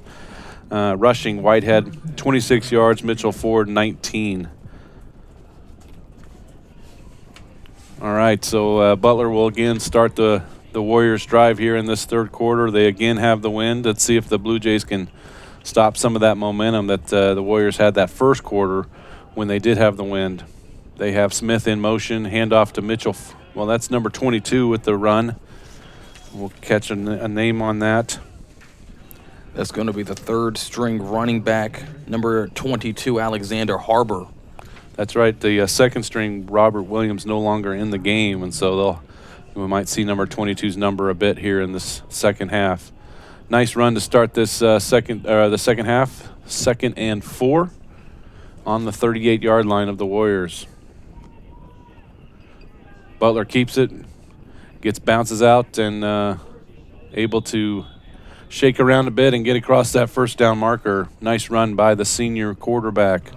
The majority of Sterling's offensive success came in the first quarter when they had the wind at their back, and to start the third quarter they have the wind at their back, so you can expect them to be pretty aggressive with their play calling. Alvin Turner led the Blue Jays with tackles in that first half. He's playing his last half here of collegiate football, the senior middle linebacker. Butler with all kinds of time throws it over to Whitehead, and he's gobbled up quickly. The ball actually skipped. It was a forward pass, and the coaches on the sideline are saying that ball skipped off the ground.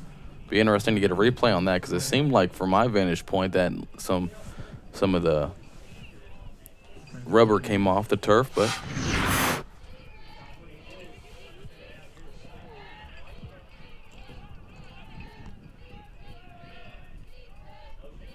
oh well. Quick pass back to Whitehead. He drops that one for sure, and that'll be third down. Started to make his move before he gathered that. Looked like he had enough for a first down. So that'll bring up 3rd and 8 for the Warriors. Let's see if the Blue Jay defense can stop this early drive. This would be a big momentum thing to start this second half to stop this offensive drive, again, with the wind in this third quarter. An adjustment that Sterling made on the offensive side at halftime is they run several formations with the closed tight end to his side, so not spreading the ball out or spreading it out on offense as much. Butler going deep across the middle, and that is incomplete, and that'll be 4th down. Again, Whitehead could have grabbed that one, second one in a row that he had on his hands, and that'll bring out the punting unit. Good job by Malik McCain right there, not targeting the defender. It was an easy play to come in there and just really ring his bell a little bit, but he let up right there, didn't deliver too much of a blow to avoid that call. Up in Salina, Kansas Wesleyan is putting the final touches on an undefeated season as they are in command against Bethel, 41-17. Punt is dropped, and he's going to be taken down. So big play by the special teams, and that'll put him at the 32-yard line. The Blue Jays at the 32-yard line.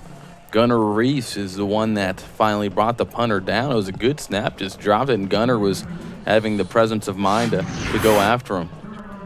So let's see what Ryan Nelson brings out here in the second half after powwowing a bit with his other coaches and Coach Gardner in the second half for the offense.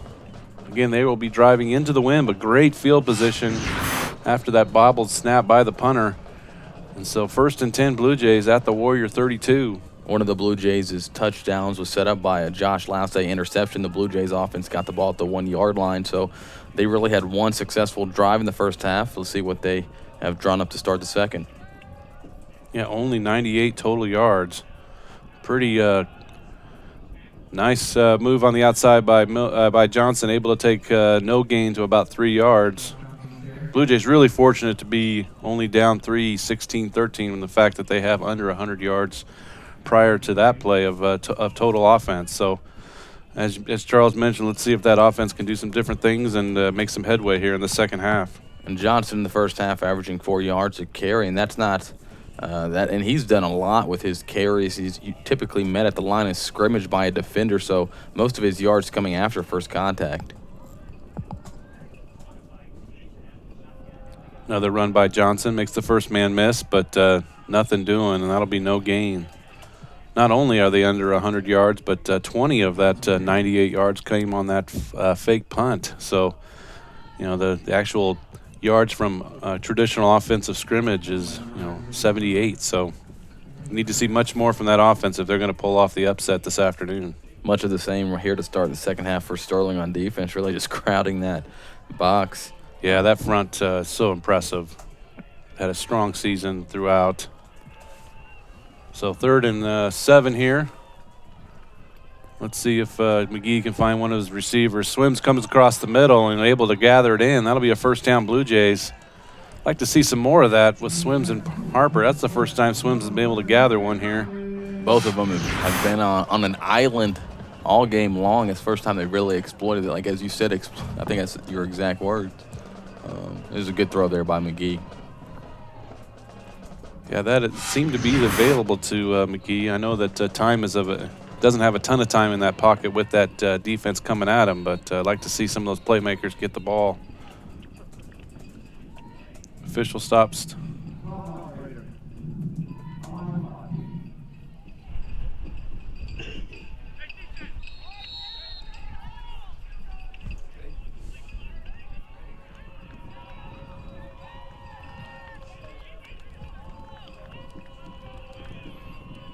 Tabor, again, bring 2 tight ends into the lineup, Wyatt Bell and Seth Swiderski. Another quick pass, this time to Harper, just behind him. He did have some space there if he had got him in stride. Almost the exact same play, Charles, except on the other side with the other receiver. And there's a lot of room to the outside. You have to expect that with the ability and the pass-catching ability and ball skills of Harper and Swims, that taking a shot on a fade route. Yeah, you're right. They might be setting some out on the outside after these routes that go across the middle. There you go. Has Harper in the corner, and that is a touchdown. Derek Harper, you called it, Charles. Opened up that one-on-one fade right there. Just so talented with his footwork, Derek Harper is. Really set that, as you said, they set that up going across the middle with the slant and just had a lot of room, no safety help to the outside. He was able to beat the corner in a really solid pass right there by McGee, throwing it into the wind. Let's see if we can gather. Nice catch right there. So the Blue Jays will have the lead here and have the extra point coming, 19-16.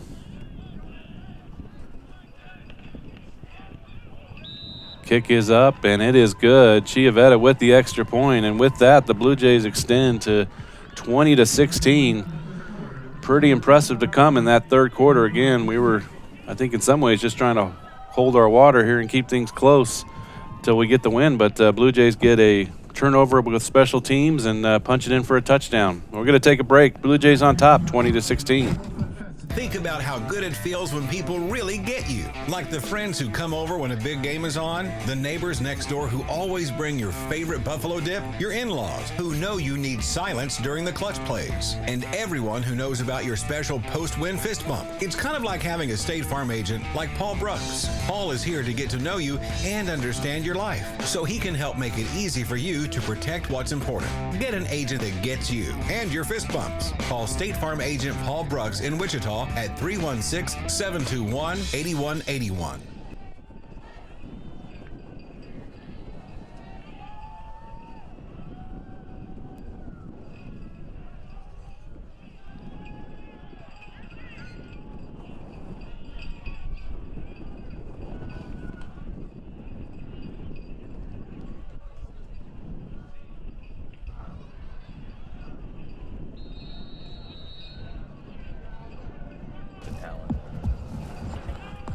All right, kickoff way short and taken at the 40-yard line. Not quite what Chiavetta wanted. He was able to punch that a little bit farther last time to the 30.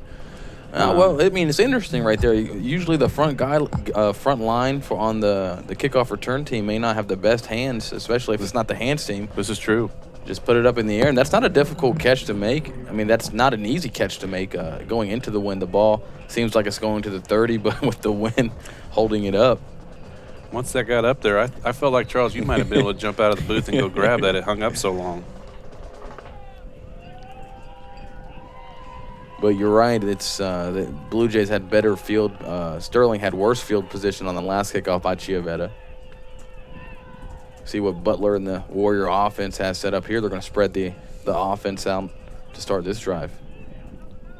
Quick pass off to Whitehead. He's able to gather that one. Makes the first person miss and gets all the way to the 50 and looks like a first down. That's the second time this half that he's gone after Wyatt Lepke. He's kind of sagged off on defense about 8 yards, and they've gone to Whitehead. First time Whitehead dropped the ball that time, the Warriors able to get a pretty solid gain.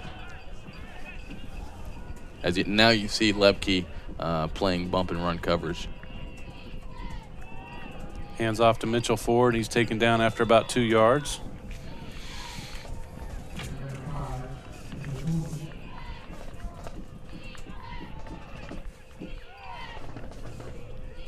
It'll be 2nd and 7.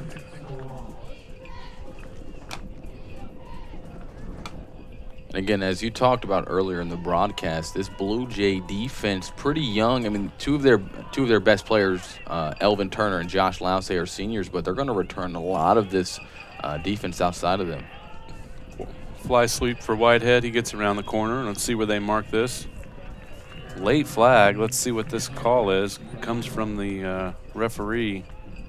That tends to be on the offensive line, but let's see here.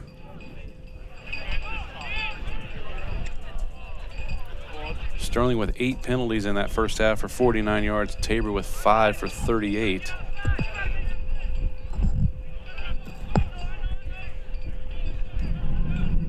And that is a holding, so that'll push back the Warriors to a 2nd and 17. They go back into their own territory. That's their 9th penalty of the game. It's been huge. Some other scores in the conference. Southwestern on top of St. Mary's 14-10. They're in the third quarter. Bethany on top of Ottawa in the third quarter 14-13. And again, Kansas Wesleyan in control 47-17. Butler has some time, get all kinds of space on the left here. Let's see if they can track him down. He gets out of bounds, gets about 12, 13 yards on that play. It will make a manageable third down.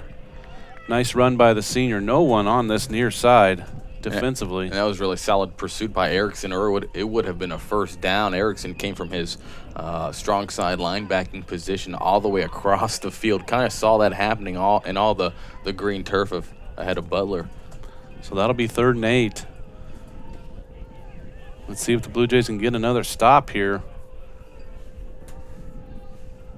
Whitehead in motion. Butler goes to Whitehead, and he's hit right when he catches it. Nice play, nice timing there by the defensive back there. Was that James? I believe that's Caleb Devine. Caleb Devine with the hit. And he's had a solid this is going to be his 2nd solid season for the Blue Jays, and you can kind of see the receiver and Devine are kind of jawing at each other after the play, and a lot of bad blood between these two teams.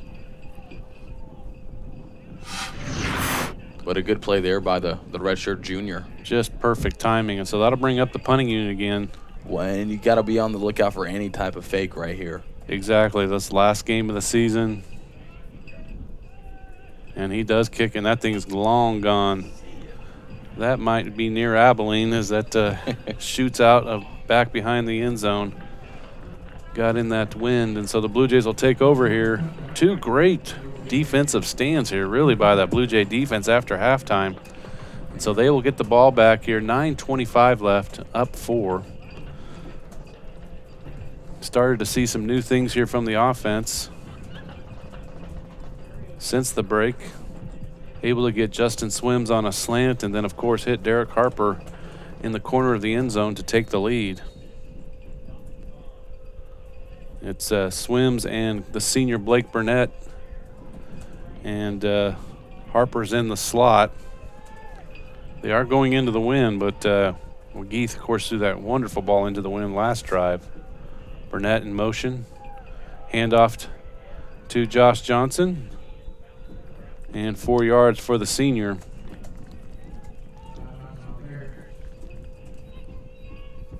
Again, to start this drive, the Blue Jays utilizing one of their many talented tight ends, Seth Sodorsky.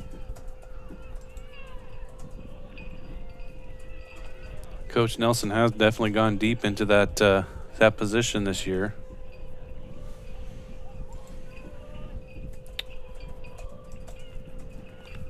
Second and 6. McGee rolls, has Blake Burnett. He gets it across the first down marker and farther, and he gets all the way to the 40-yard line. Nice reception by the senior. That's just a great play design. They're running cover 1 across the field with the safety on top, and so Blake Burnett motions all the way across the formation, and actually the cornerback does not follow. You see a motion here, and their linebacker, nobody has him man-to-man, so he's just wide open, and the other receivers down the field. Just a good play design right there from Ryan Nelson. So 1st and 10 Blue Jays from the 40. Johnson able to get 2 or 3 as they keep pounding the run game.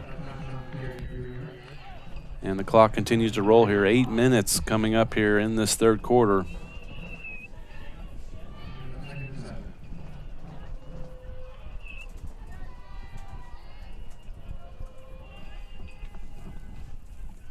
Love to see some seniors make good plays here in their last game. Blake Burnett, we've seen it. Josh Lawessy. Josh Johnson's had a good game. Love to see guys finish up on a good note. We've seen Elvin Turner make some great plays also on the defensive side. And again, bittersweet to see some of these guys we've enjoyed watching over the last few years and finish up their careers here at Tabor.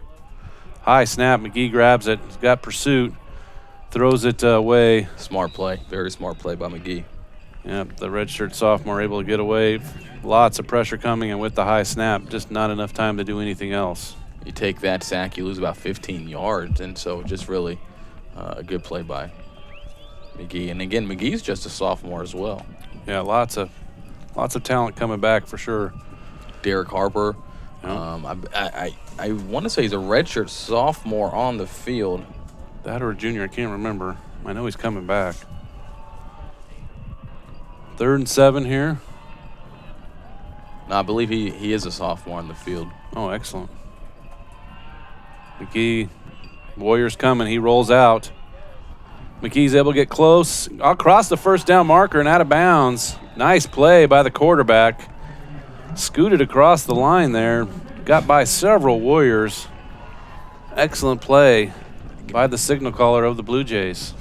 Great run by McGee, but look at, the aforementioned Derek Harper. He's going to come into your screen a little bit later. He doesn't force a block right here, doesn't hit anybody in the back. He had the opportunity to try to do that. And in that situation, you see a lot of penalties on the offense with receivers trying to do too much, and he's just kind of getting out of the way there, and a good play by McGee. So that'll be 1st and 10 as the Blue Jays are in the Warrior territory. Wyatt Bell in motion. Play action. Burnett. No, that's Seth Swardowski out of bounds. Damn, we've seen some really good play by McGee here in this drive. And it's a good play action calling by Ryan Nelson, getting the defense, very aggressive Warrior defense, to flow one way and come back the other. It's the second time this drive. First time they got Blake Burnett on a first down. This time they hit Swardowski.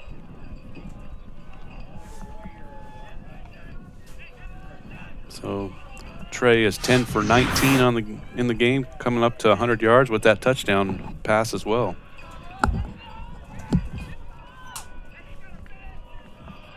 Utilizing the double tight ends again. These are hard yards gained by Josh Johnson, really. Oh, I think the backup got in there for that one, giving Johnson a blow. Oh, that's right. Although we have seen Johnson carries the majority of the weight here, as you mentioned, of how many carries he's had.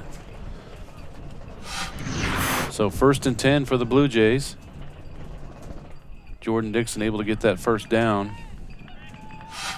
This 3-receiver set is an adjustment that Ryan Nelson has made at halftime with this offense, using Blake Burnett coming in for tight end, and they're going to run trips to the top of the field.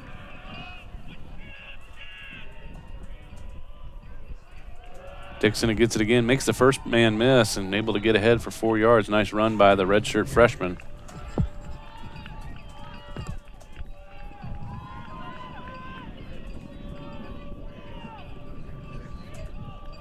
And the clock is continuing to roll here in this third quarter.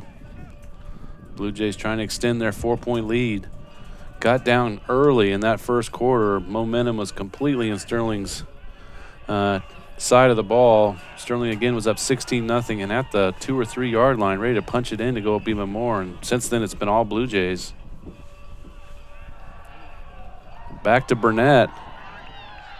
Man, it's just strong play by the senior again. We've seen him just motor people a couple yards after each catch he has. Rarely brought down after a catch right away. As you said, a very grown man play, and just great hands. It wasn't an easy catch, and just getting upfield, pushing his way for a first down. And able to stay in bounds there for a little bit as well. So 1st and 10, Blue Jays in the red zone. Looks like they're at about the 17, 18 yard line.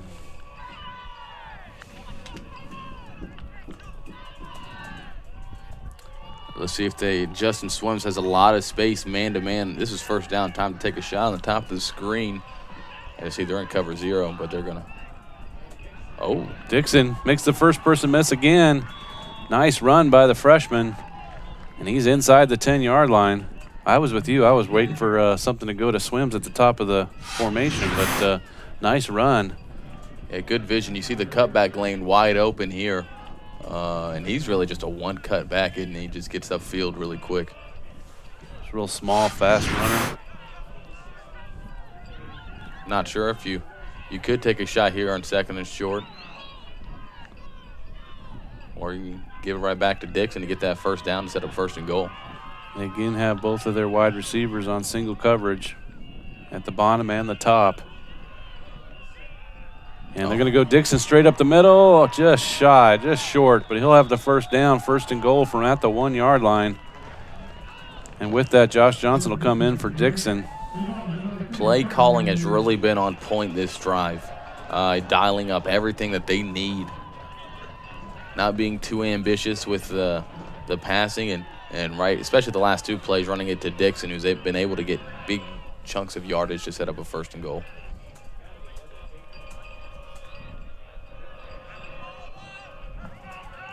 So Blue Jays looking to punch it in here. McGee's going to roll out, and he's going to get in for a touchdown. The far judge threw a flag. I wonder if it's going to be defensive holding. Yep, that's what he's going to say. I saw him signal it. He's going to say decline touchdown. McGee was looking for Swims on the top of the field, and he was being held. Let's watch it here. He's looking for that quick slant. You can see it here. Swims has got him all. And then he's able to get around the corner easily for this touchdown. So with the touchdown, Blue Jays have a 10-point lead with the extra point pending. And again, talk about a swing. This is 26 unanswered points by the Blue Jays. You mentioned it earlier. It all goes down to that stop at the goal line, I think, because it could easily have been 23, 24 or nothing. Going right at the beginning of that second quarter is when that happened. Not only, again, stopped the touchdown from happening, but followed up with a block kick.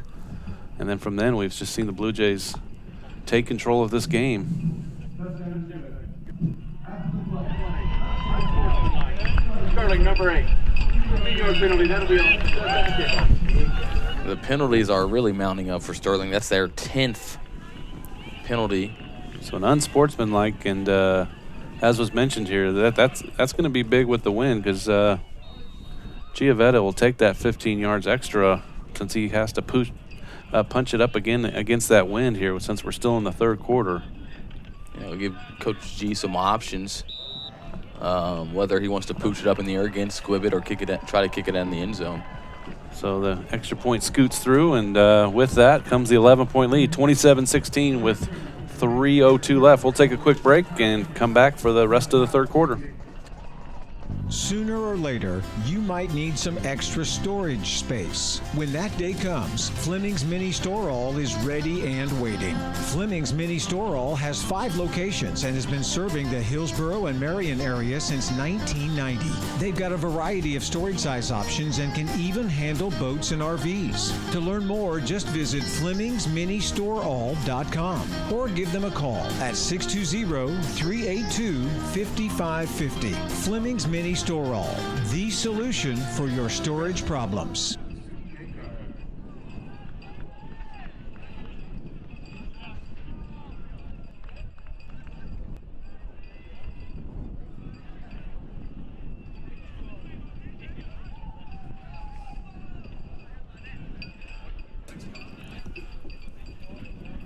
All right, we're back with that 15-yard penalty. Chiavetta gets to tee it up at the 50. As Charles mentioned, will be interesting to see what Coach Gardner draws up for him. And he is just going to do a regular kick up. Looks like it'll gather right around the 12 and taken down right away. So again, the penalty, big deal there, because that's what, 25-yard potential penalty change there with the wind. And so the Sterling Warriors now have less than 3 minutes and 80 some odd yards to take advantage of having the wind here. It's really fun to see the tricks that the wind is playing on that ball. You see on Chiavetta's field goal that the ball, right after the ball went through the uprights, the wind put that to a halt and it landed about 3 yards behind the goalpost. And you see right there, just really tough to kick into the wind today. So Sterling trying to change some momentum here. Butler joined in the backfield. He's got 2 wide right and 1 to the left. Nice run there by number 22. Again, he's the 3rd string running back. Harbor. Alexander Harbor, the sophomore from Wichita, Kansas. Went to Campus High School. So 6 yards on that run. Be 2nd and 4. Blue Jay defense has just been outstanding here since the break and really since the second quarter, but particularly in this third quarter, really played well. Run up the middle, and that's it's gonna bring up a big 3rd and short. Well, looks like they may mark him. Let's see. It's close. And I think they're going to go ahead and move that. That's kind of the second effort. Got him to the line. Really good mark there for Sterling. And they're going to get a fresh set of downs. I thought he was a tad short, but nice run by the running back there.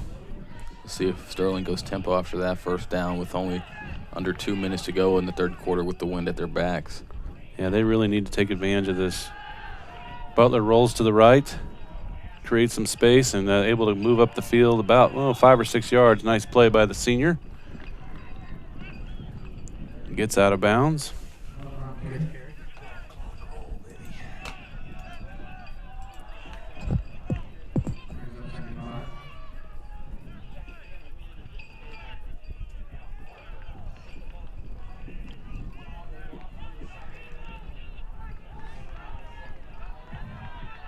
So 2nd and 5 for the Warriors.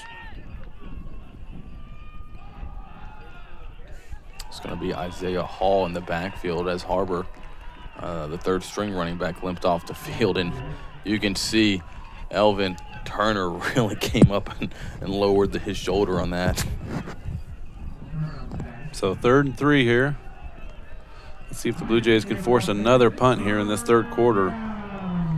This is the 3rd drive the Warriors have. The first 2 have come up short.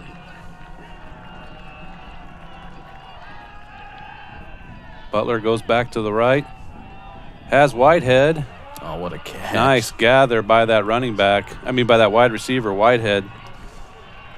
Chance Whitehead, sophomore from Augusta, Kansas. And that gets the Warriors into Blue Jay territory. And they'll mark that at the 27-yard line. Nice throw and catch by Butler and Whitehead. And again, good play calling by this Warrior coaching staff in the third quarter as they have the win at their back to throw the ball. Wide open Smith, no one there. Blown coverage there by the Blue Jays, and Warriors back to black. Big plays here as they get inside the red zone as the clock continues to wind here towards the end of the third quarter. 27-16, Blue Jays with the 11-point lead as the clock ticks here towards the end of the third quarter. Warriors trying to maybe get one or possibly two more plays left here before they flip the field. Butler goes in the corner, and that's going to be way out of bounds, and that'll be second down. Blue Jays were fortunate on that last first down because the clock did not stop. It just kept churning. Didn't wait for the change to reset, so they might get a couple more plays here if you're a Warriors fan.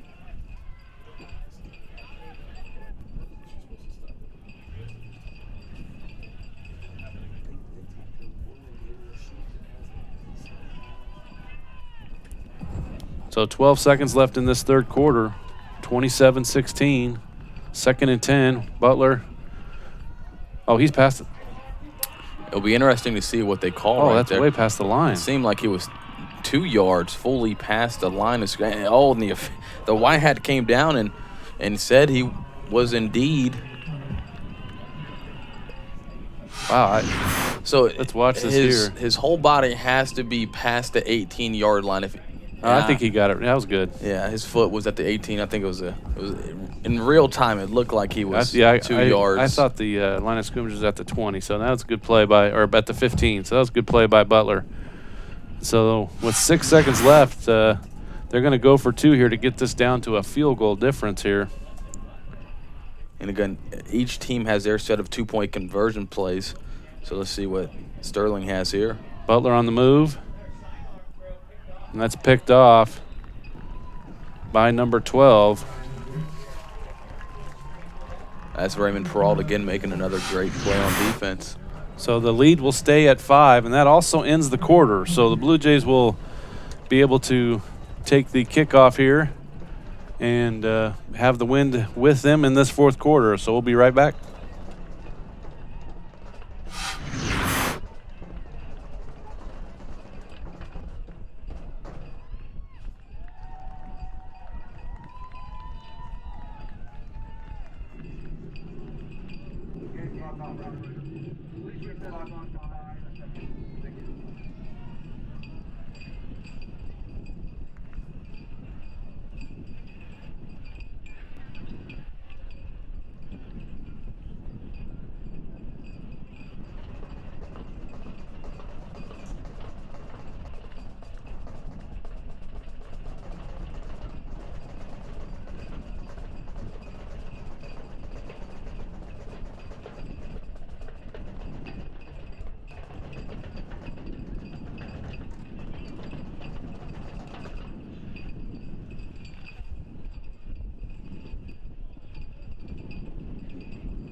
All right, we're back. There was a clock. The clock actually ran during the extra point attempt, so they're able to put some time back on, which was the right to call. And so Sterling will actually get one more play with the wind here, which is a big deal here with this kickoff. And so I imagine that this will fly through the end zone. Let's see here. A low line drive that will go through. And so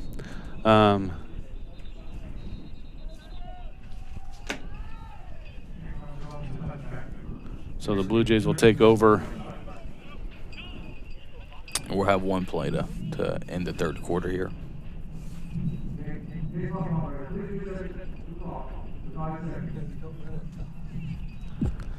So there'll be 5 seconds on this third quarter. So the Blue Jays will run one play, it looks like, here in this third quarter left. And then we'll have the break between the third and the fourth. So Blue Jay offense here wanting to take possession here, maybe take some time off and move this across the field. They have the 5-point lead and a quarter left. So a lot of football, a lot can happen here. We've seen a lot of ups and downs in this game. Some momentum changes throughout.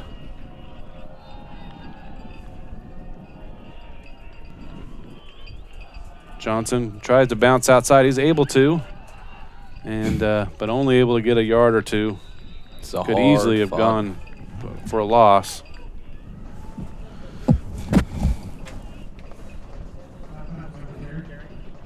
So that will for sure now end the third quarter, and we will take a break here. Blue Jays with the 5-point lead and have possession. We'll be right back.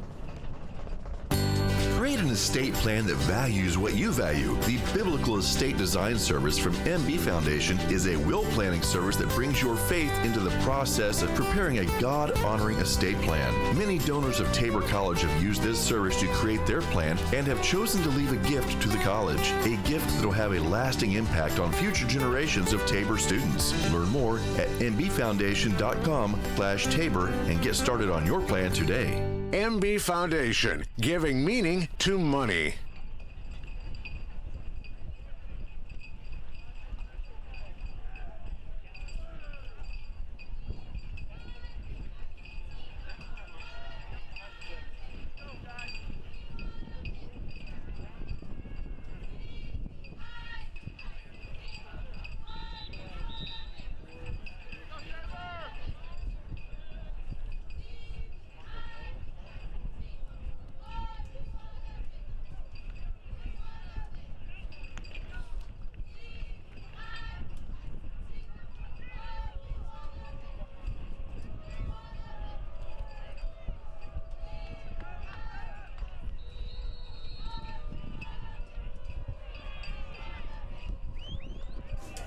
All right, here we go. Start of the fourth quarter.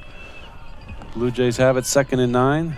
Quick pass out to the right, off Burnett's hands, flies out of bounds, and that'll bring up 3rd down. Warriors are going to try to build some momentum here after that touchdown drive. A couple big plays by Butler that moved the ball up the field and able to cut into this Blue Jay lead, now only at 5.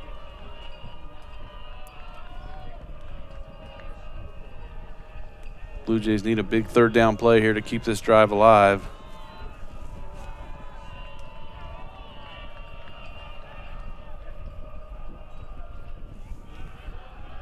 McGee keeps it this time. Gets close, but it will come up short. That'll bring up 4th and 2. Yeah, I think there's no doubt that the Blue Jays are going to punt this with the wind at their back to try to flip the field.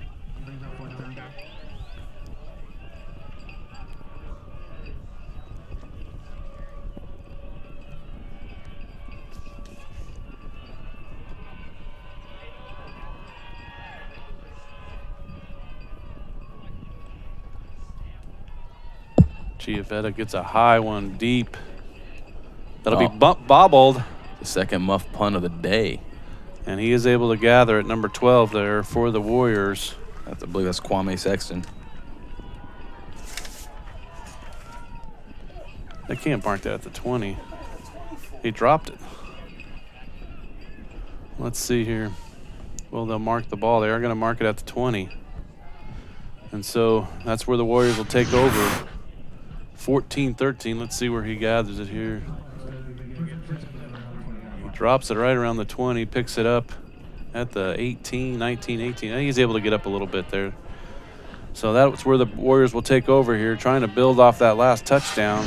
Blue Jay defense need a stop. A run up the middle. And maybe looks like 2 or 3 yards there. It's a huge drive for both teams. For the Warrior offense, down 5 in the fourth quarter, and the Blue Jay defense.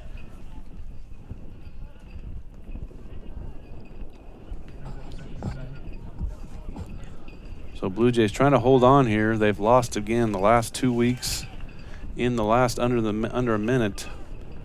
And before that, they had a 3-game winning streak. So they've been playing really well here towards the latter half of the season. Would like to finish this off to stay above 500.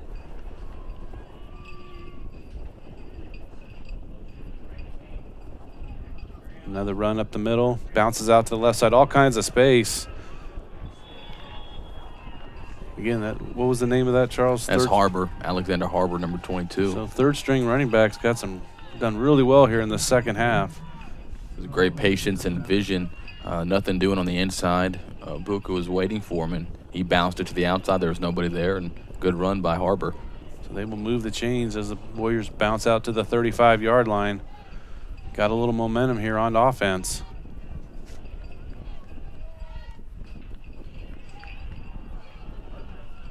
Man, another good run by Harbor.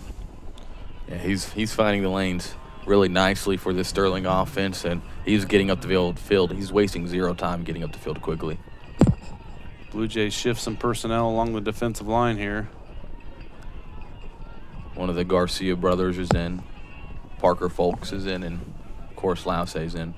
Almost to midfield now here for the Warriors after a couple big runs. Now they're going to pass to Smith.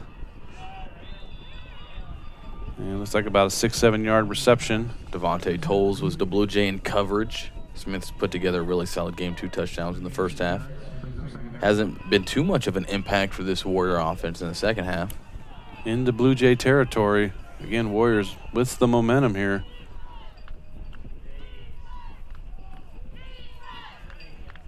Coaches see something that they like, so they're calling an audible from the sideline. Blue Jays checking their defense as well. Tolles comes down from his safety position. Butler right up the middle. First down across the 40 to the 39-yard line. Big chunks of yards here for the Warriors. Really a good check from the sideline to bring in that QB draw.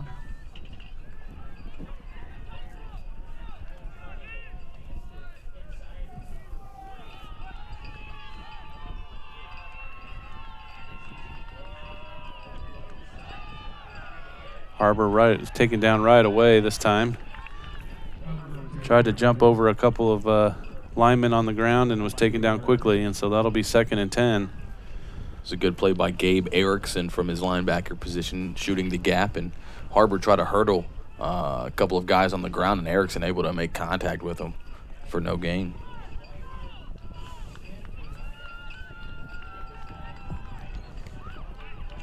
This has been the game of momentums. So Blue Jays desperately trying to gather that back as Sterling's had a bit of it here in the last 7 or 8 minutes. Another run by Harbor, and that'll bring up a 3rd down. And who else but Buka Turner. And impact was definitely felt by Harbor, senior from Chicago. So we have an injury on the field, so we're going to take a timeout as well. 10:49 left. Tabor trying to hold on to a lead, 27-22.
Tabor College fan, it's 3rd down. All right, big 3rd down play here, 3rd and 6 from the 35-yard line of the Blue Jays. We need to stop here, Blue Jay defense. Have to expect his 4-down territory for this Warrior offense. Bring some pressure, but nice play by Butler. As there is, see who that is. Lewis Whitehead. Whitehead, of course. He's had a couple big receptions, and so that's a 1st down for the Warriors. Their momentum and their drive continues here. 10:28 and counting. Warriors trying to retake the lead on this drive. All kinds of time left. They've really used this closed formation with wide in motion across, as you see right there, quite a bit in the second half.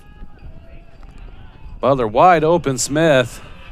He braces for the hit and is taken down, but can't let that guy loose. That freshman, he's had a couple of touchdown receptions today, and he was wide open. Lots of conversation there in the secondary for the Blue Jays trying to figure out what happened there. Fake the bubble screen to Whitehead at the top of the screen, and Smith able to fake the block and wide open down the seam.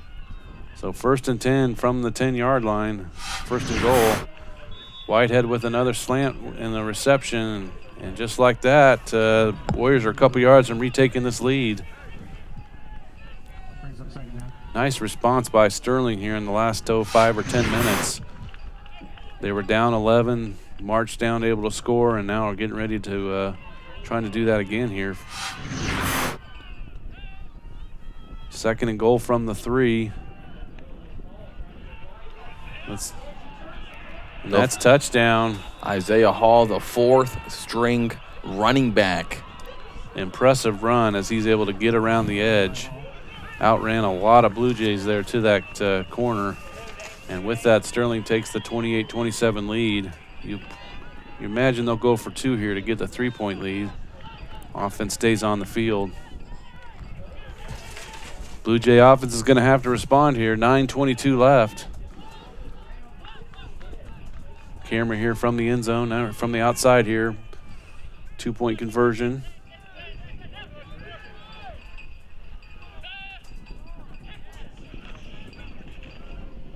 Butler keeps it, and he gets across. And with that, Sterling takes a 3-point lead, 30-27. What an exciting game this has been, back and forth.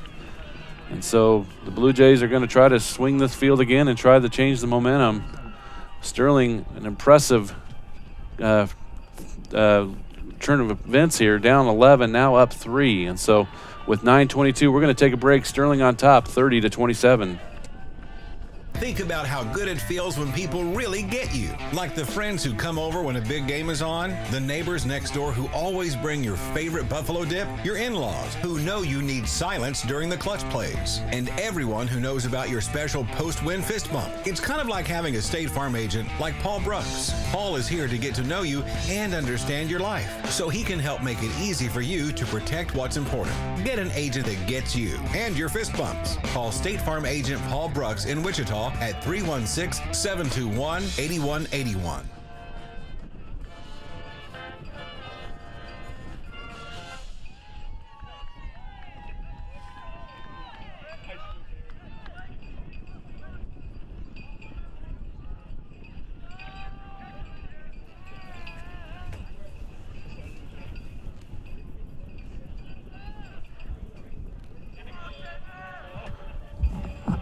All right, we're back here, ready for the kickoff.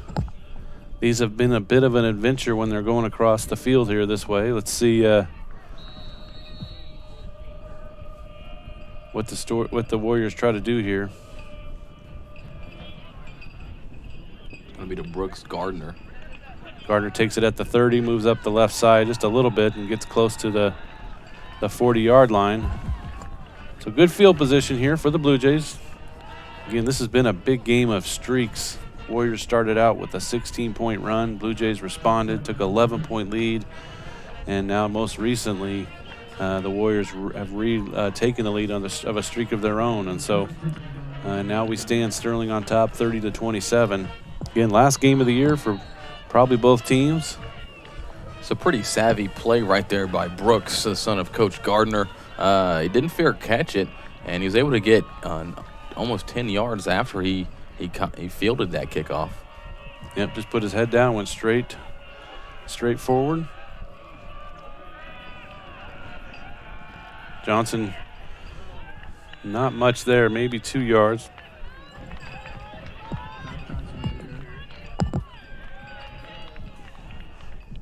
Blue Jays try to run a power counter with both of those tight ends pulling back across the formation. Just tough sledding as per all game long. Great play up front by this Warriors defense. Let's see if Coach Nelson here tries to find Harper or swims again. That's actually a great matchup at the top of your screen. Twan Collymore, second in the nation in interceptions with 6, and the very talented Derek Harper. Blue Jays elect to run it again. And another run, not much there, and that'll bring up 3rd and 8. Blake Burnett checks back in. So 3rd and 7 actually after they mark that, and at the 42-yard line, Blue Jays need a play here.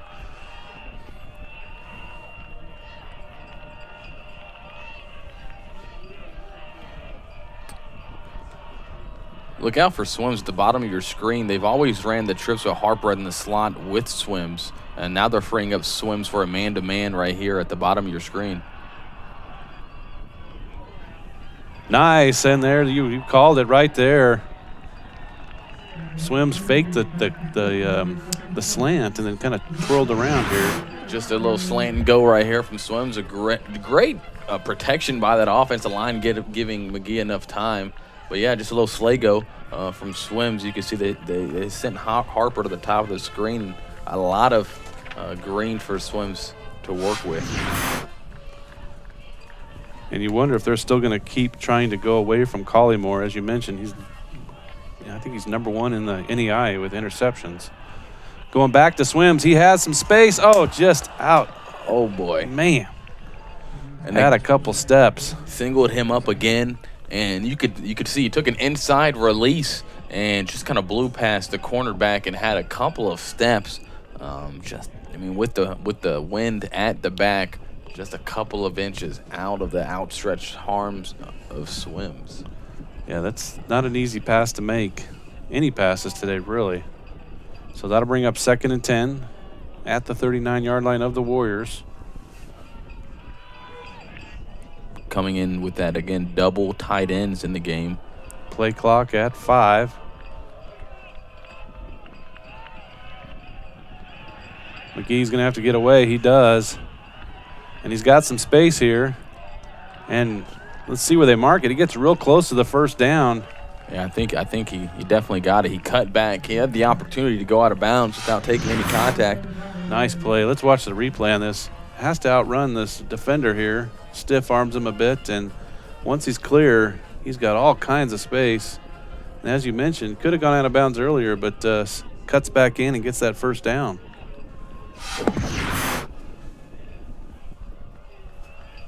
This has been a nice drive and response by the Blue Jays. At the 26-yard line of the Warriors, 1st and 10. Oh, ball is loose, and McKee just pounces on it, but that's a big loss.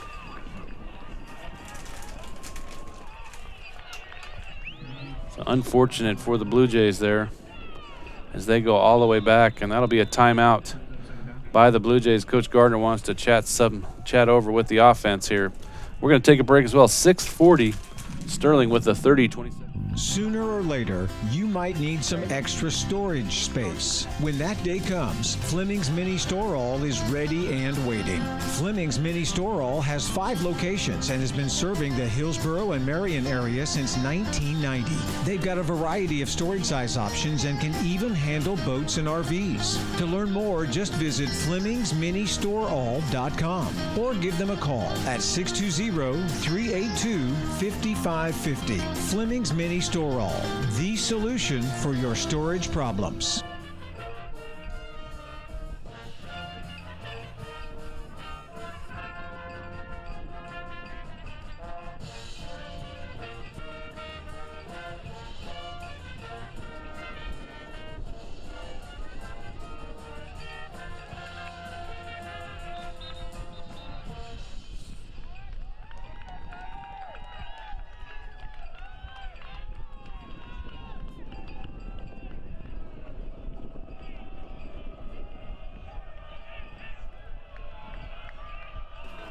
All right, after Coach Gardner's timeout there, offense is back on the field, 2nd and 21. Blue Jays had been driving, but unfortunately that unforced error and the 11 yards punch back has pushed the Blue Jays here to this long 2nd down. Johnson gets a run up the middle and not that much there. Just gets back to the line of scrimmage. These are huge plays, especially when you consider Blue Jays down 3. You want to get it into more manageable field goal position for Chiavetta. So on 3rd and about half of Marion County, you want to make it more manageable for the field goal kicker here. And it'll be interesting to see what Sterling does on defense. They've been running a mixture of cover 0 and cover 1, a lot of man. See if they stay man, especially on this 3rd and long, and risk a potential deep ball. Blake Burnett and Lawyer Davis check in. There's 2 wide receivers each side. Good protection again for McGee. He's trying to get away. and he's not going to get anywhere, and that's going to be a sack. And that'll bring up 4th down. Nice play by the Warriors.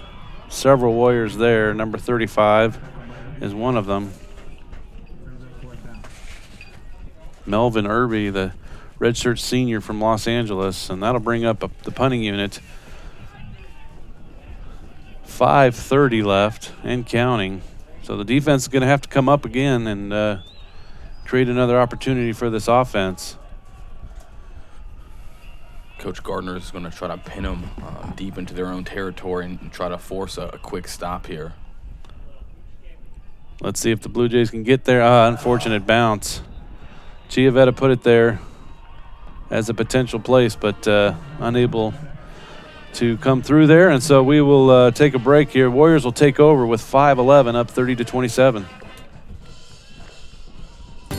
Create an estate plan that values what you value. The Biblical Estate Design Service from MB Foundation is a will planning service that brings your faith into the process of preparing a God-honoring estate plan. Many donors of Tabor College have used this service to create their plan and have chosen to leave a gift to the college, a gift that will have a lasting impact on future generations of Tabor students. Learn more at mbfoundation.com/Tabor and get started on your plan today.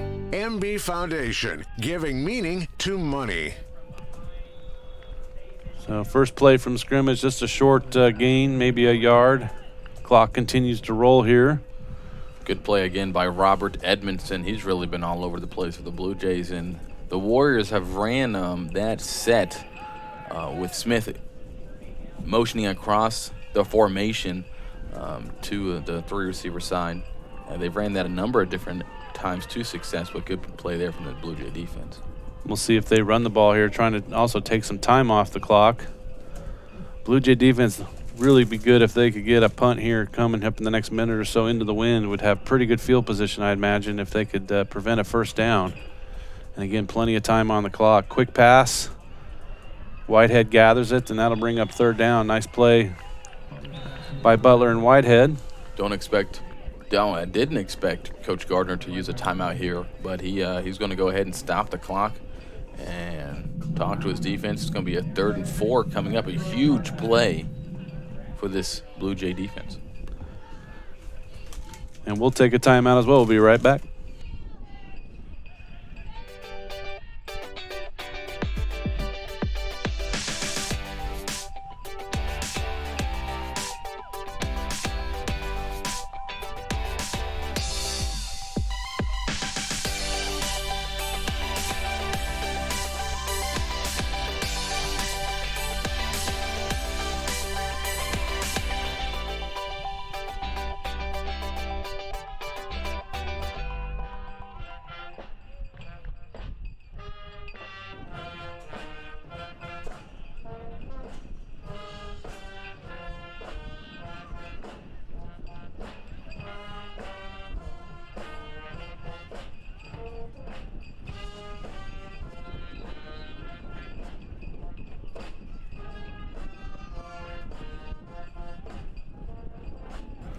All right, we're back here. Big 3rd down play for the Warriors, 3rd and 3.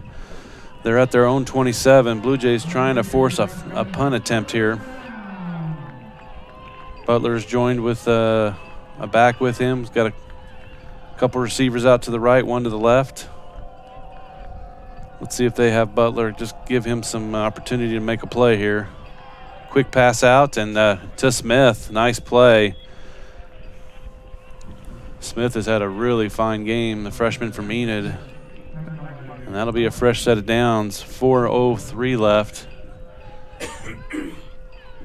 Blue Jays have now just one timeout, so they need to get need to force a 4th down here really quick here. Yeah, the Warriors are going to be able to, and they actually snapped. They snapped that with 15 seconds on the play clock. That's a gift. Yeah. Interesting. They went tempo there. And that might be part of it. Butler, this is only a 2nd start.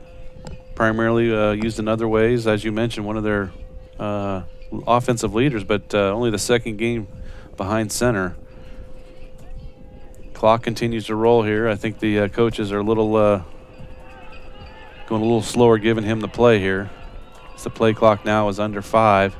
2nd and 9. Yeah, watch the QB draw. There it is. And the Blue Jays waiting for it, and so Butler's taken down, maybe gets back to the line of scrimmage, and that'll be 3rd and 9 here. And Gardner's going to use that timeout right now. So that'll be the last timeout, 3rd and 9. We're going to take a break, come back for the big 3rd down play.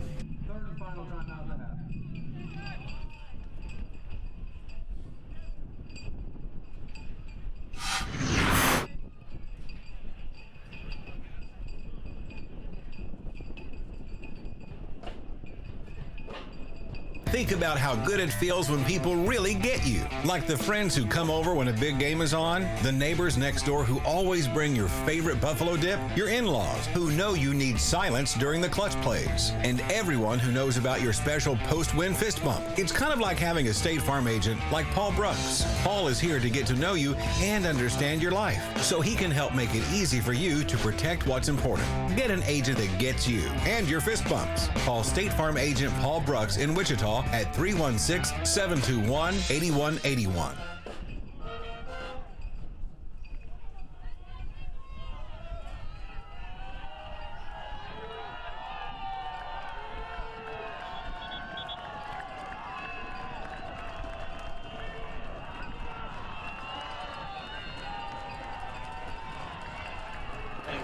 All right, 3rd and 9, 3rd and 10. Big play here for the Blue Jay defense. Desperately need to get the ball back.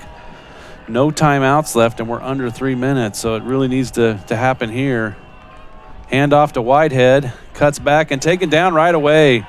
You called it. Buka. We said right before we went online that Elvin Turner, that could have been his last defensive play of his career, and he was right there to make it, so he'll stay on the field, of course, for the punt attempt, but nice play by the senior. Coach Gardner going punt safe here with Derek Harper, the lone man back, keeping the defense off on the field, just substituting a safety in for Harper to go back there, and it's going to be punted into the wind. And the punt should happen before just a few seconds above 2 minutes, so plenty of time here for the Blue Jay offense. Play clock at 1. And the kick is short into the right, and that's going to go way out of bounds, right around the 50. Let's see where they mark it. It should be plus territory. Went out of the ball landed at the 50. I think it crossed out of bounds, maybe at the 47, 46. Oh, they're going to put it right all the way at the 46. So nice call there. So Blue Jays very manageable here. 46-yard line with the wind, and about 2:03 left. No timeouts left, but clock should stop with first downs, and this is what you want here, a chance to win this at the end of the game here. Again, going against Sterling 7-2, tied for 2nd. Actually, with Bethel losing already, they sit alone at 2nd place in the conference. And so it'd be great for the Blue Jays to end their season with this. So this is not the traditional 2-minute offense you may want to run here. You already have the ball in plus territory. You probably want to use all the clock if you get it into manageable field goal position. So you could run the ball a couple of times. Oh, there got to be a flag there, yep. And to the tight end. He was had good position there. Nice throw by McGee. In coverage right there for Sterling was number 32, Kevin Ross, the freshman defensive back from Florida. On the defense, number 32, 15-yard penalty. Sterling doesn't like the call, but that was I think that was a pretty easy one. Definitely. Right in the back, and so that'll be a 15-yard penalty all the way to the 32-yard line. And with only, 3 seconds off the clock? And I think here, Sterling in the 2-minute defense, if they don't pack the box, you may look at a couple of quarterback draws from McGee, who's been effective with his feet. Yeah, you might even see Johnson get it a couple more times. Harper at the top. Nelson saw something. He comes in and quickly calls something. Blue Jays didn't have enough men on the line of scrimmage. McGee got some space here. He does throw it to Swiderski for another first down. Nice 11, 12-yard reception. Solid play by McGee. Didn't rush it. He had Swiderski open the entire time, but he waited until his feet was comfortable. kind of guided it in there on the sideline. Good catch there by Swiderski. And a good call there by Ryan Nelson, too. Pretty impressive 30 yards with about 7 or 8 seconds. Yeah. So a minute 54. May see the Blue Jays start running the ball a little bit more here in the red zone. Johnson gets it. Maybe to the line of scrimmage. Sterling has 3 timeouts left. To be interesting to see how or if they use those here to kind of save some time for them on the clock. Blake Burnett checks back in. I like to see them go to him one more time here as he finishes up his career. He's at the top of the formation. Justin Swims as well finishing up. That's right. 2nd and 10. Nice move by McGee. Oh, Gets boy. on the outside, cross the 10-5, touchdown. Woo. Nice run by the running back. Could have been taken down in the pocket. You know, that is oddly reminiscent of 4 years ago, Blue Jays playing Sterling here. In the closing seconds of that game, that corner of the end zone, the Blue Jays threw it and scored a touchdown to win the game and score the go-ahead touchdown here with the minute 10. So with the 3-point lead, this is a really important extra point to make this a 4-point lead.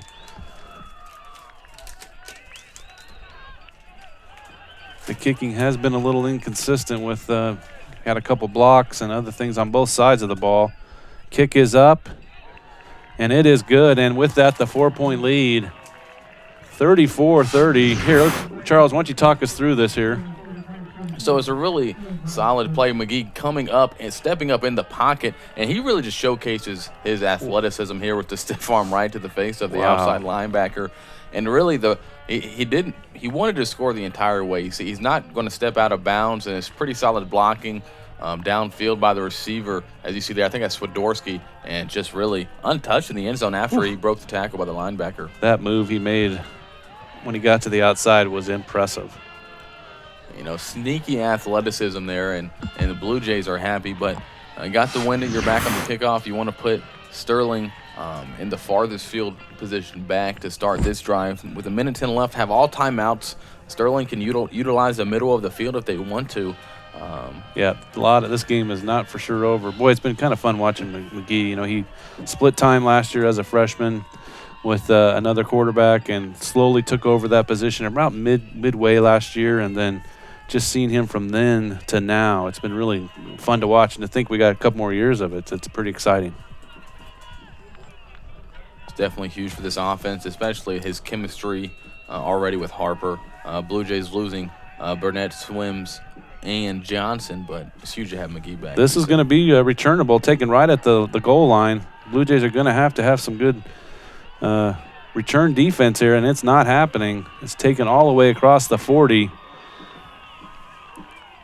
That's a great return. It is, and with over a minute, and as you said, 3 timeouts, Sterling all kinds of opportunities here to retake this lead and win this game. Exciting last minute here. And again, being a 4-point game, there's no field goal that's going to be needed. They need to score a touchdown. This Warrior passing attack has had success, especially going down the seam with Smith. You got Whitehead, who's had a big game so far, too. So Butler is by himself.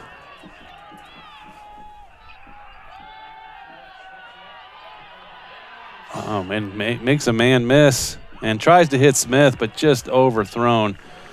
Still very impressive play by Butler. I thought he was going to be taken down a couple times there. Very athletic. It's actually ridiculous accuracy across his body, too, because he threw it over the defender. Smith had an opportunity to make an acrobatic play on it. But if he underthrows that at all, it's going to be right to the Blue Jay defender. So 2nd and 10, 55 seconds. Let's see if that Blue Jay front can get some more push. Butler goes, and that is caught by number 11. Goodwin Legree with the catch, and they're into Blue Jay territory. Out of bounds, stops the clock. Another freshman. Nice pass and catch there. Butler with plenty of time. Beautiful throw here. So they'll mark that at the 42.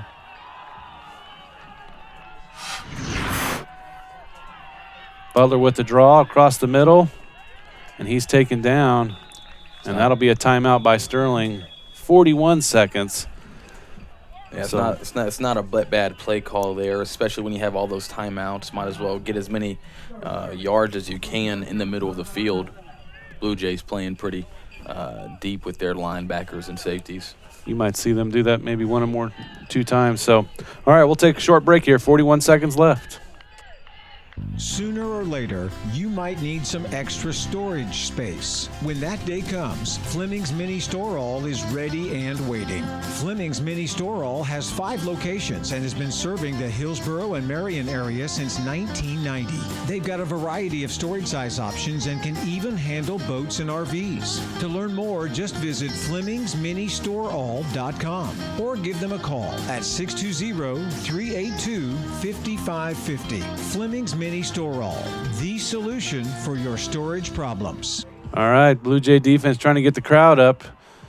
2nd and 4, it looks like. More importantly, 41 seconds. Sterling needing a touchdown to retake the lead and take this game.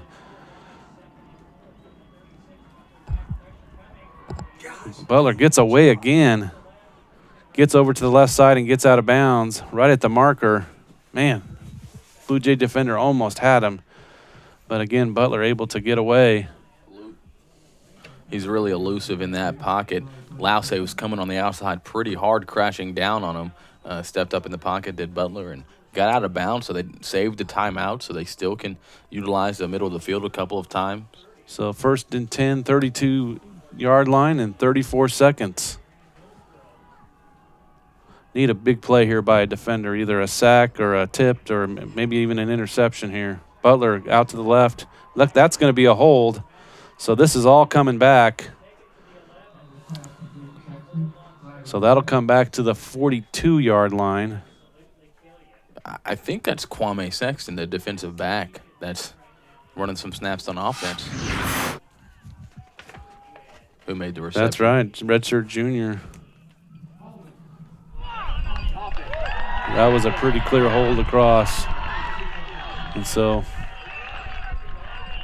that'll go all the way back to the 42. And more importantly, 23 seconds. So 2 timeouts, 23 seconds.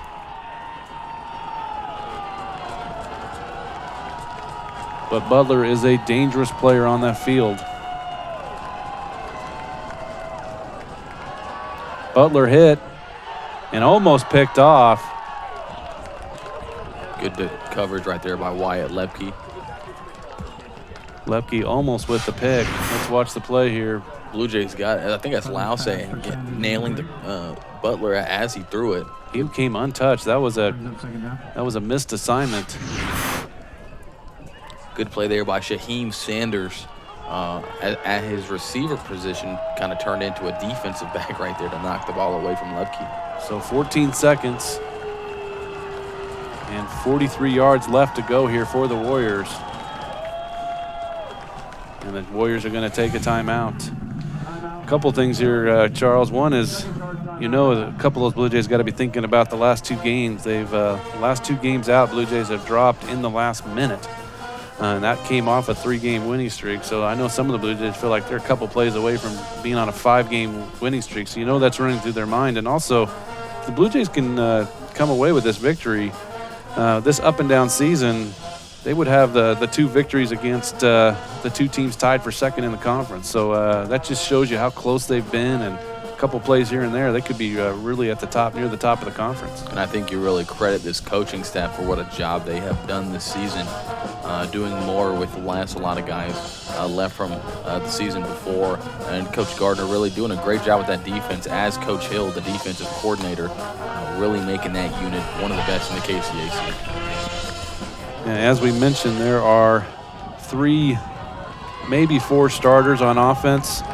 and then really the 2 on defense that will be leaving. And other than that, a lot of returning players. So, but Blue Jays trying to finish off today here. 2nd and 20. Again, probably doesn't matter as much. It's more than 14 seconds.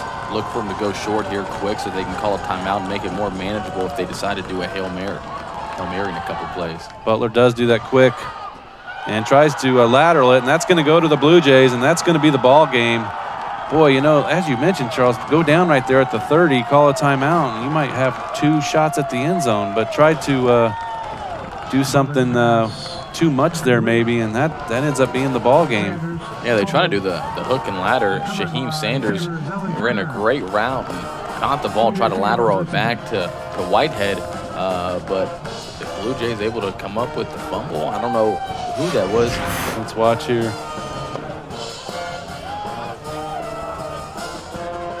So a great throw and a great route. Wyatt Lepke comes up and delivers a big blow. You know, if that connects to Whitehead, that might be a touchdown. Yeah. Oh, but it's Buka, of course. Buka finishes up his career with a fumble recovery. Oh, that's pretty fitting. So with 6 seconds, you'll see the Blue Jays go to victory formation here. And they will go to 6-5 on the season. 5-5 in conference. It's always important to finish the season on a high note and with a winning record.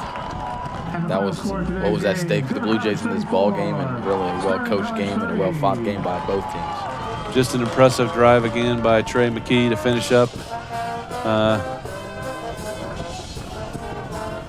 that drive with that big run, and you see the teams here finish up.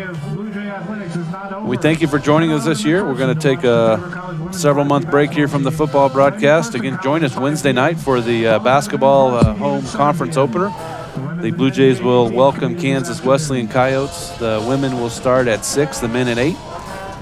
Those teams will be playing tonight in McPherson. If you catch them online, they'll start at 5 and 7. So thanks and have a great night. We'll talk to you later.